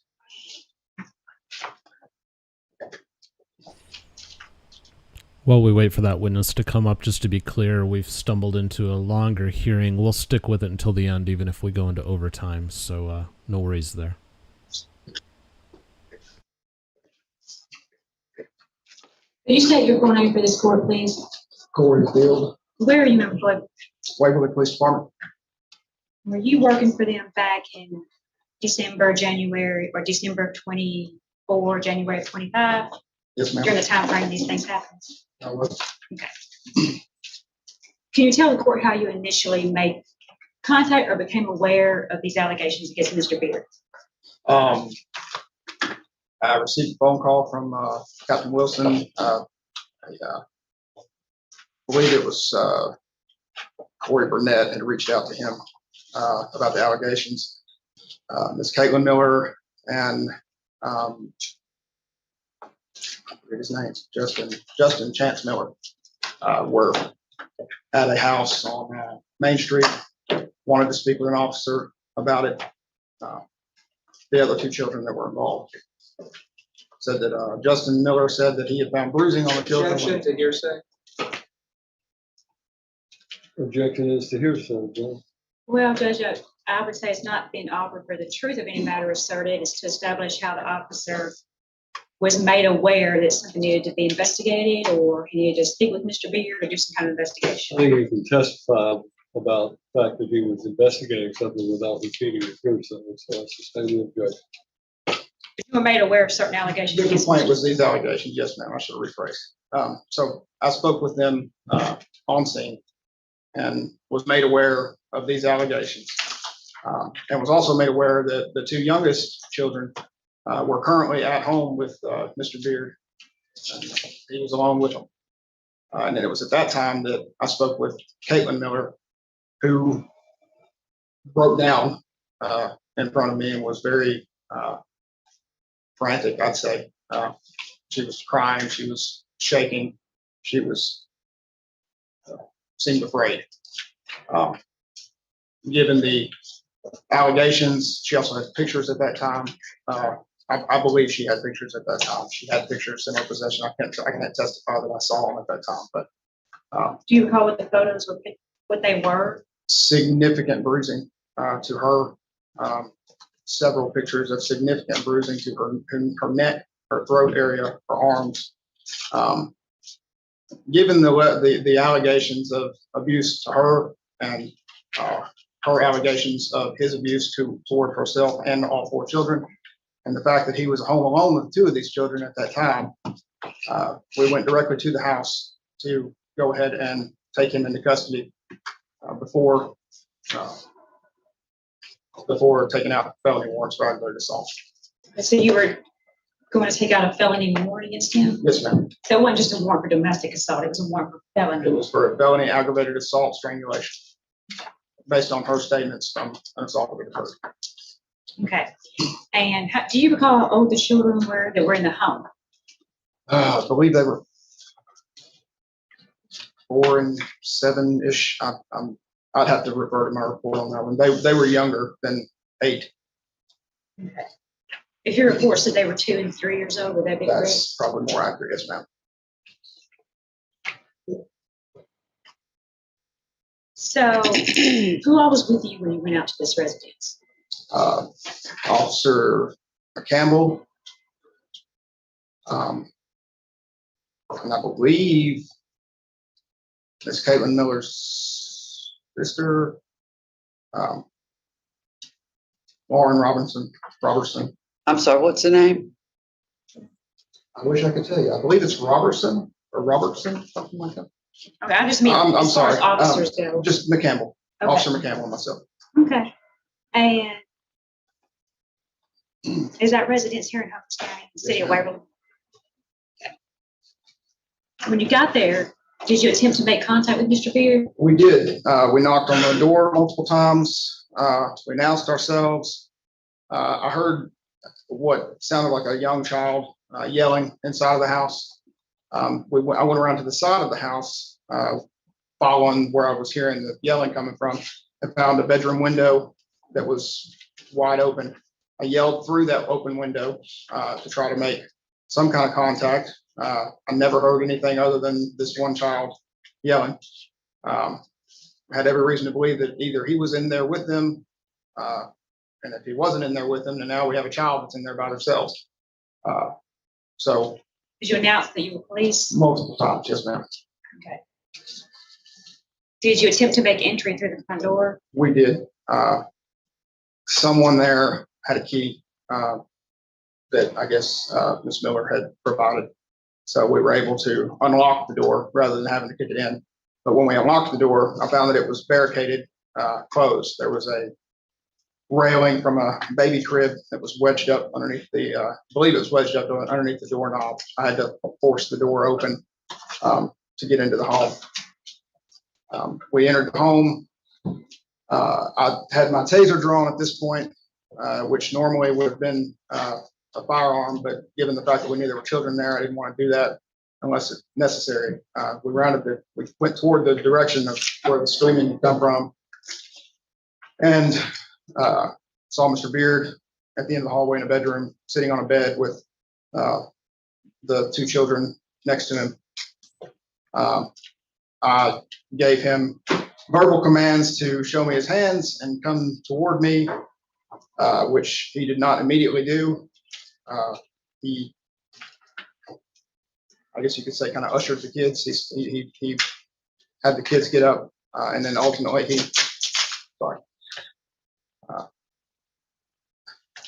I guess you could say he kind of put the kids between us, between myself and him. Ultimately, he did stand up though, and cooperated and walked to me, and he was taken into custody without incident. But initially, he put the children between you and him. He didn't physically grab them and put them there, but he kind of, as you would, usher to, direct them to stand up and walk down the hallway. Regardless of how you did it, they were between you. Yes, ma'am. And you had your taser drawn. Yes, ma'am. And he was the only one in the house with the children. Yes, ma'am. And what did the children look like? They were very dirty. The house was very cold due to it being January and the window being open. Hair was matted. There were bruises on them. And check to relevance. I don't think this has anything to do with charges, and I don't think that has anything to do with. Your Honor, his charge. What's going to happen if I may finish my objection? With what's going to happen were he to be released on. Judge, it has everything to do with the charges. It's charged with 2 counts of being felony child abuse. The issue has been raised by the defense about putting on all of this proof of all of these multiple witnesses about his lack of potential for violence and abuse of the children. So clearly this would be evidence to contradict or impeach the testimony of those witnesses. Overrule the objection. Thank you, Judge. One of the bruises in particular that was of particular interest to me was on I forget which child. There was a bruise on one of these children on their upper arm that appeared to be a handprint. And given the fact that the information that I had going in was the fact they had been alone with Mr. Beard for quite some time, as Ms. Miller was the only one working in the home, these bruises appeared to be pretty fresh. Looked like a handprint on them. There were bruises on the legs of these kids. They were wearing nothing but a diaper, which was very soiled and heavy. I mean, it was cold in the house. There was no clothes. When we looked for clean clothes to put on them, we could not find any. Couldn't find any clean clothes for the children? Nor could we find any diapers. Okay. And as you were going, you had to find Mr. Beard. He was in the back bedroom? Yes, ma'am. Okay. And did you initially know he was back there, or did you have to find him? We didn't know where he was when we entered the house. When we came into the house, it's a ranch style home. When we came into the living room, there's a hallway, and we looked down the hallway and he was sitting in the room on the bed in the back bedroom. And in the process of that, did you have an opportunity to observe the general condition of the home too? Yes, ma'am. Okay. What was that like? Very, I would say neglected, but more so. There were animal feces all over the home. Carpets were soiled with feces, urine, was trash piled up in the corners. Mouse feces on the countertops. Cigarette ashes all over the place. In the bedroom that he was in, which appeared to be one of the children's room, he was sitting on a mattress with there was no sheets or anything. There was, I believe there was animal feces in that room. In the adjacent room that appeared to be his room, we later learned it was his. There were cigarette burns all in the mattresses. There was a full coffee can full of cigarette butts and ashtrays sitting on the bed right next to a marijuana pipe and what appeared to be a rolling tray with marijuana residue on it. And it was a video game that was paused, which stood out to me because it seemed like, I'd have to speculate, but video game being paused, like it had just been turned off or just been stopped when we showed up. Okay. So you took photos of the children and of the home, correct? Yes, ma'am. And you have provided to the state the photos of Miss Miller and her bruising that she had on her, correct? Yes, ma'am.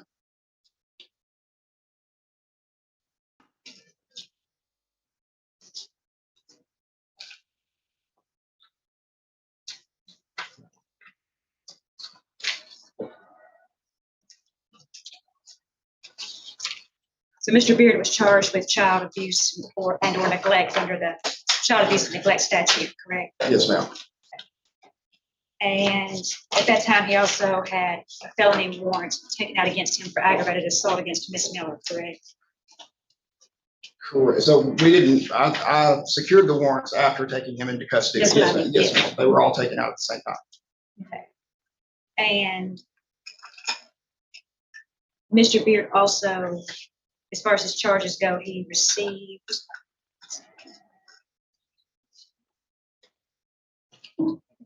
11 counts of violation of bond conditions after he got to the jail, correct? I believe that's correct. Yes, ma'am. What would that have been for? He contacted Miss Miller from the jail, and I listened to those phone calls.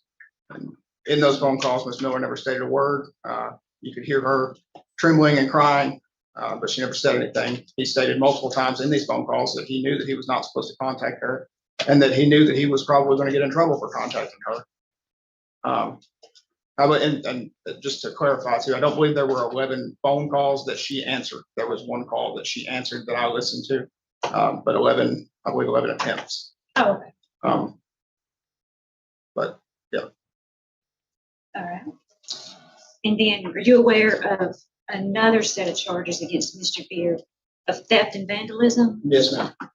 And can you tell the court what the basis of those are? So a couple days after Mr. Beard was arrested, my understanding is that Ms. Miller went to the City of Waverly Water Department to have the utilities put into her name because with him being incarcerated, now she was trying to keep the lights on and such. And when she went to put her the water into her name because she had never dealt with it before, I guess it more or less flagged it in the system. My understanding is that the water had been cut off to the residents about 2 years prior, and some kind of issue with with their systems. For some reason, the City of Waverly was not aware that the water service had the house had been getting water again after it had been cut off. But when she went to apply to put the water into her name, and they looked at that account, they realized that this house has been receiving water for the past 2 years after it had been locked. So a utility worker went to the house, checked the meter, and found that the lock that they had put on the meter had been cut off and removed. So a lock had been broken on the meter? Yes, ma'am. Okay. And that account was in the name of Mr. Beard? Yes, ma'am. Okay. And he had been effectively stealing water for about 2 years? Yes, ma'am. And based on that, did he get charged with felony theft and vandalism? Yes, ma'am, it did.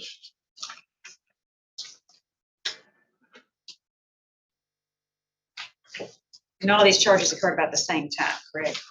Yes, ma'am. No further questions, Judge. Simpson, you will cross-examine.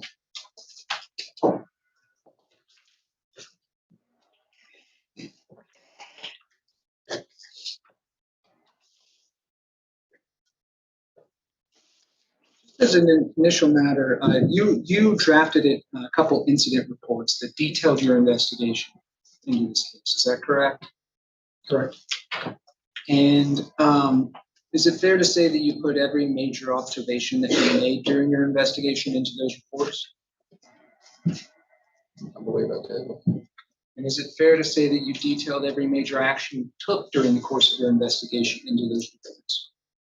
I believe that's fair to say, yes, sir. It's fair to say you're trained that that's important to do, right? Yes. And is it fair to say that your memory was fresher then about everything than it is now? Most definitely. You also testified at the preliminary hearing in this case. Do you recall that? Yes. And again, fair to say that your memory was fresher then than it is now. Yes. So with that in mind, I just have some questions. Now, you testified that you had responded to a call concerning certain allegations. Is that correct? Correct. But those allegations weren't the abuse allegations against Ms. Miller. Excuse me? The initial allegations didn't have anything to do with Caitlin Miller being abused. When I went to the address, I believe the only information I had at the time was that something about child abuse. These were not called directly to dispatch. Which this happens often in a small town. Someone will call the captain or the chief or the sheriff, or whoever, and we'll get relayed to that to investigate it. But I can't recall honestly as to our initial, if it was just the children or if it was children and Miss Miller. I don't believe it was Miss Miller. Initially, that's something that came. Yes. And that's something that came out when you approached her to ask about what's going on. Yes, sir. And that call came in on January 12th of this year. Correct. And Miss Miller is not the one, as you said, who originally called it. No, sir. And the most recent alleged assault that she talked to you about occurred on December 2nd of 2024. Yes, sir. So that's over a month ago. Yes, sir. Was all of your interactions with all the witnesses at the scene, as well as Ms. Miller, was that captured on your body cam? It was. Is that body cam footage still available? It is not.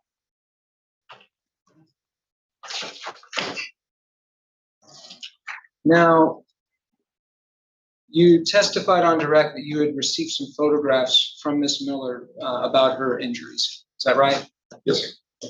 But this was afterward. This wasn't at the scene. She sent them to you later. I believe it was either that night after he was taken into custody or the following day when she came in. So this was late at 10 o'clock or later that this happened. She came in the following day, I believe, gave a written statement as well. And I'd have to refer to my report, but those pictures they were either given to me that night or the following day. I'm not sure which. Okay. And it was 10 p.m. after you had arrested and booked in Mr. Beard? Yes. Would it be fair to say that you originally responded about 6:30? That sounds about right. Yes. And do you recall how she sent them to you? Did she email them to you or text them to you? She had them on her phone, and they were time stamped over the course of several months, which is why she was able to give a detailed account of the dates that these allegations of abuse had occurred, which was documented in her written statement. She had her phone with her. I reviewed the photos on her phone for the purpose of viewing the timestamps on the photos to see when they were taken. And then they were airdropped, I believe, from her phone to my iPad that I do my reports and stuff on for work. So she had an iPhone? I believe she did. They were sent directly from her phone to my, they were either emailed or I think they were airdropped. I couldn't say for sure. But your recollection was that they were airdropped? I believe they were. You didn't actually get a forensic copy of her phone, did you? No, sir.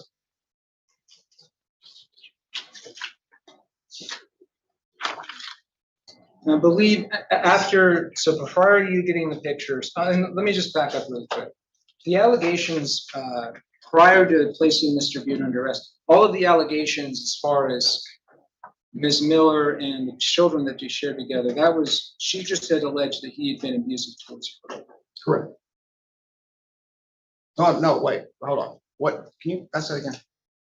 I think I may have. As far as the children that they shared with one another, right. And those children were the ones who were present with Mr. Beard in the home when you placed him under arrest. Right. Prior to you placing him under arrest, the only allegations that Ms. Miller made were about him assaulting her. No, that is not correct. Oh.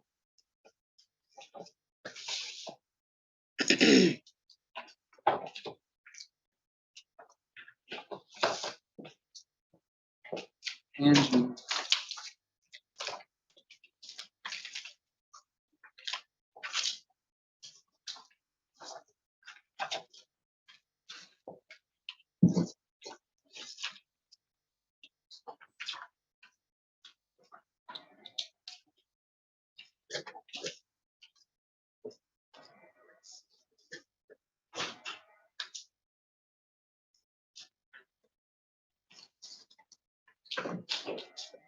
and you have a transcript of the preliminary hearing. I believe your testimony starts on page 21.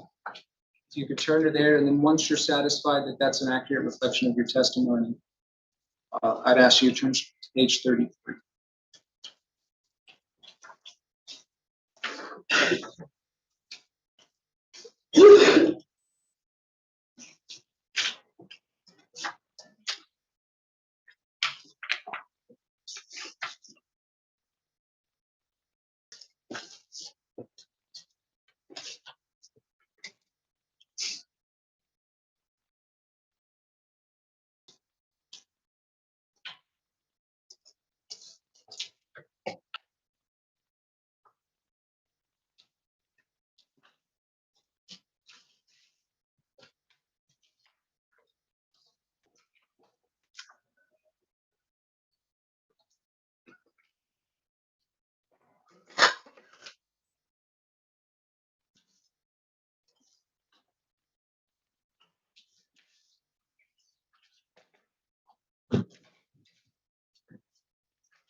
Okay. All right, are you on page 33? Yes, sir. You recall testifying at the preliminary hearing words that, quote, Ms. Miller didn't seem to be aware of the actual physical child abuse part of it, because she stated that she put herself between him and the children, so I guess she didn't feel that he was much of a danger to you. So I guess to clarify that. But you did say that. Yes, I'm not disputing anything that's said in this. I believe I may have misspoke or stated that poorly. Ms. Miller did state, and I believe it is also in my narrative on the report that was done before this testimony. She did state that, like I said, she said that she had put herself between him and the children, that he had been abusive to her and the children, that this had been a situation that they were living in for some time. I believe what I meant by this, again, I'm trying to remember this. She didn't feel that he was an immediate threat to her or to the children at that time. Okay, that's she fair. was the only one working. All right. She had no Well, I mean, and she said that she didn't feel that they were an immediate threat to them at that time. Okay. You didn't charge him with child abuse based on anything that she had said about that, did you? No. All right. My original intention was to refer all the child abuse stuff to CID, because that was going to require forensic interviews and stuff like that, which is why I never spoke with the children. My original intention for going to that house was to arrest him for the aggravated assault on her. Okay. And so, as far as you're aware, after you referred it to CID, those charges were never filed. As far as I'm aware. And the reason that you went to Mr. Beard's home without a warrant was based on exigent circumstances. Yes, sir. And when you arrived at Mr. Beard's home, you testified you initially knocked on the door and announced yourself, walked around. You said on a direct that you heard a child yelling through an open window. Is that right? Heard a child yelling from inside the home, yes. But I believe the window being open made it easier to hear, but. Yes. But it's fair to say that the sound was just kind of kids being kids. Yes, There no, were not signs of screaming. The distress. child was not screaming in pain or anything like that. I heard a child inside the home. So no signs of distress. Correct. And in fact, after nobody had answered, let me back up. Was this arrest and your interactions with Mr. Beard in the home, was that originally recorded on your body cam? Yes. But that's also been destroyed? I wouldn't say it's been It's been destroyed, it lost. was lost. Yes, sir. I didn't mean to imply that was done. I understand. And after no one answered, is it fair to say that you had entertained options of either crawling through that window or kicking down the door? I did, yes, sir. But Ms. Miller's sister happened to be there. She had a key. And you used that to enter the residence. Yes, sir. So when you're talking about how it was barricaded, did you have to like bust it open? Did it make a lot of noise, or was it just kind of like there in front I of the wouldn't door? say that it made a lot Move it of- out of the way. I'm sorry, I didn't let you finish. We pushed it out of the way. I mean, I wouldn't say that it made a lot of noise. It didn't make the noise that it would have made it had we had to kick it in or something like that. But it didn't take a lot to get it out of the baby gate or whatever. It took a shoulder. It was at the height of your shoulder? No, it took me forcing the door open with my shoulder to get past the barricade. The crib rail or whatever it was.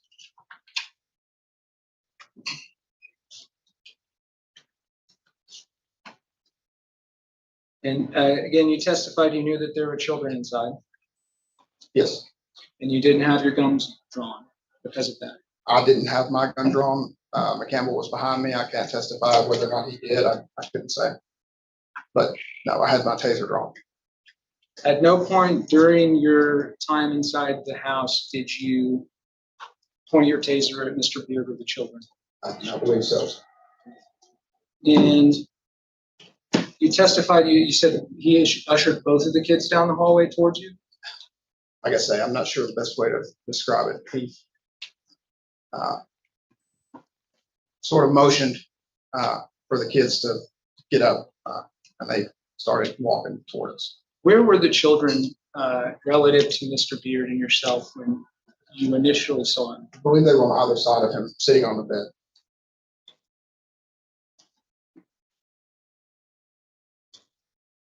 And the reason that you charged him with child endangerment was that he failed to answer the door, which necessitated you making entry with your taser phone.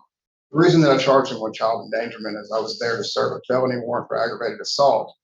And when we got there, he had barricaded himself inside the home with the children, which meant that we had to force entry into the home, which typically would be done with guns drawn, thereby putting these children at risk of severe bodily injury or death. And then when we got in there and found those children in the condition that they were in and fresh bruising on them, I felt it necessary to go ahead and charge him with the child abuse of that. For the totality of the circumstances of what we found when we went in there, the condition of the kids, the condition of the home, and the fact that he had barricaded himself inside of that home with those children. Could you please, on that preliminary hearing transcript on pages 29 to 30 at the bottom,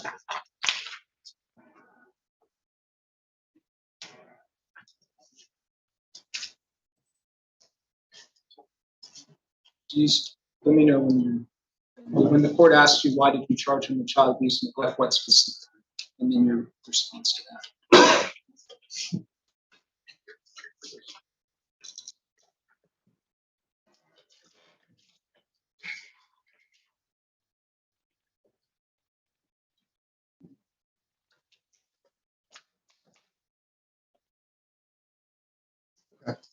What are you asking? You saw where you answered the court at the preliminary hearing, and you testified, you recall, that my basis for charging on that child endangerment, well, back up, because the TCA lists endangerment on the same statute, my basis for charging him on that child endangerment was because he barricaded himself inside the house with the kids, and the only reason we didn't go in there with guns drawn in these circumstances was because I knew that there were children. Is that what you said? I'm sure it is. Could you show me where you said that you charged him with child abuse or neglect based on the state of the house? I didn't charge him with child neglect based on the state of the house. Like I said, the condition of the children and the fact that they were barricaded in their bed. He would have been charged for neglect for the state of the house, but could you show me where in there, or, and I'm happy to answer your incident report, where you stated that you charged him with child endangerment based upon the state of the children and not because he barricaded himself in the house? I guess I looked at your incident report and I looked at your preliminary hearing testimony, and I do not recall you ever stating until your testimony today that the basis for your charging him with child endangerment had anything to do with the state of the children or the state of the house. I guess in my mind, the state of the children. You referred that to CID, right? I referred to the cases of the other to follow up. Yes, I referred those to CID to follow up. You never questioned the children about where those bruises came from? I did not, no. You never questioned any other witness who told you that they knew where those bruises came from? I spoke with Justin Miller, his wife Christian, Caitlin Miller. No, I did not speak with anyone else, and I intentionally did not question the children because I'm not a forensic interviewer. So you're making, okay. And did you have any reason to believe that anybody would have tipped Mr. Beard off that day, that the police were going to come arrest him for an assault that occurred more than a month prior? Objection, speculation. I'm asking him, did he receive any information that would lead to that conclusion? Well, the question is, does he have any information? That's not speculation. That's the question of whether he did it or not. I did not have any information from anyone that he may know we're coming. You also, I believe, testified about an alleged marijuana pipe that was in a separate room where he was with the children? Yes. To your knowledge, there was no suspected marijuana found, first of all. Did not find any marijuana. We didn't search the house. Okay. And to your knowledge, has that pipe ever been tested to determine whether there was any marijuana actually in it? I'm sure it probably has not.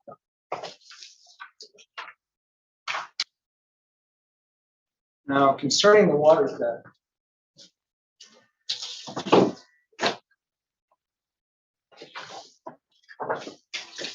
you received some documentation from the city of Waverly that detailed the amounts. Is that right? Correct.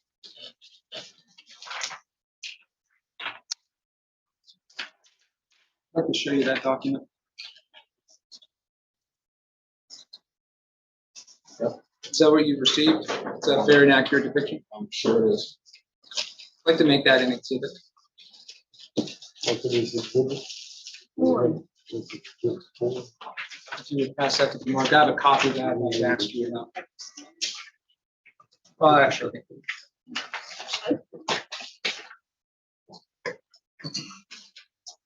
And I believe in speaking with the city, they informed you that the water had been going to the house after it was cut off since January of 2023. I believe that's correct.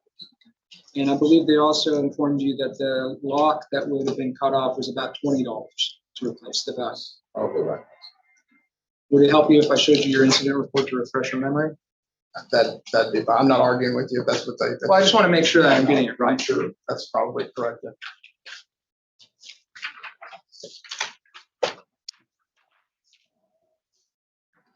Oh, I see why. I see where you're going now. If I may, I can explain this. I'm sure you're going with the discrepancy between the amount of the report here and the amount that's on that. No. But is it fair to say, I could retrieve that document if you're satisfied? The lock was about $20. Right. And service, they had been receiving water at that address without paying for it since January of 2023. That was just my understanding.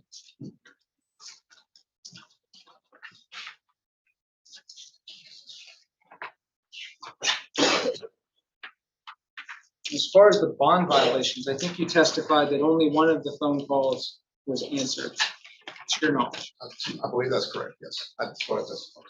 And all of these calls took place within this few days after him being arrested. I believe so. I have to refer to that. But let me ask you this, to your knowledge, have the calls been ongoing over a long period of time where they can find a? To my knowledge, they were not ongoing over a long period of time. They were confined to that. And listening to that audio,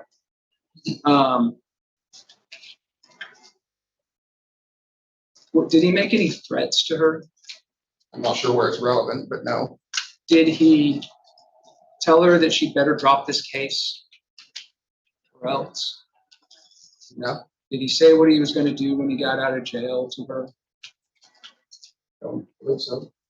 Was his tone mainly remorseful over the wrongs that he perpetrated during their relationship? Again, I'm not sure where it's relevant, but yes, sure.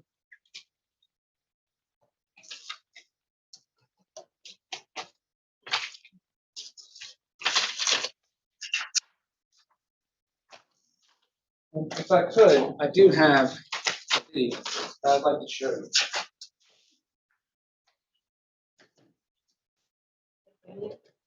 Yes, and I can show you first. See, I just received this very recently. You know what I mean? I don't know where Mr. Simpson is going with this, but I would remind the court this is a bond hearing, not a jury trial. It is a bond hearing, not a jury trial, and much of the evidence that I've heard goes to issues that are not necessarily before the court on a bond motion. And this is a video. What is the video of? It's a video showing Mr. Beard's arrest taken from his perspective. Showing what? It's a video showing Mr. Officer Field arresting Mr. Beard, shot from his perspective. And what is the relevance of that on the bond issue? Well, the strength of the state's case goes to a factor as far as bond, and furthermore, this was testified to on direct, and so I'm just merely clarifying things. No. We'll take a short recess and then we'll see the lawyers back here soon. All rise.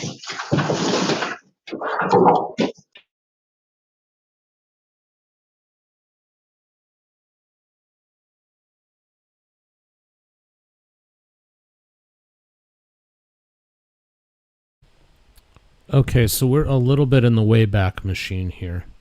So I'm going to bump this forward and see if we can get them back in session to finish this up, or if we're going to have to just...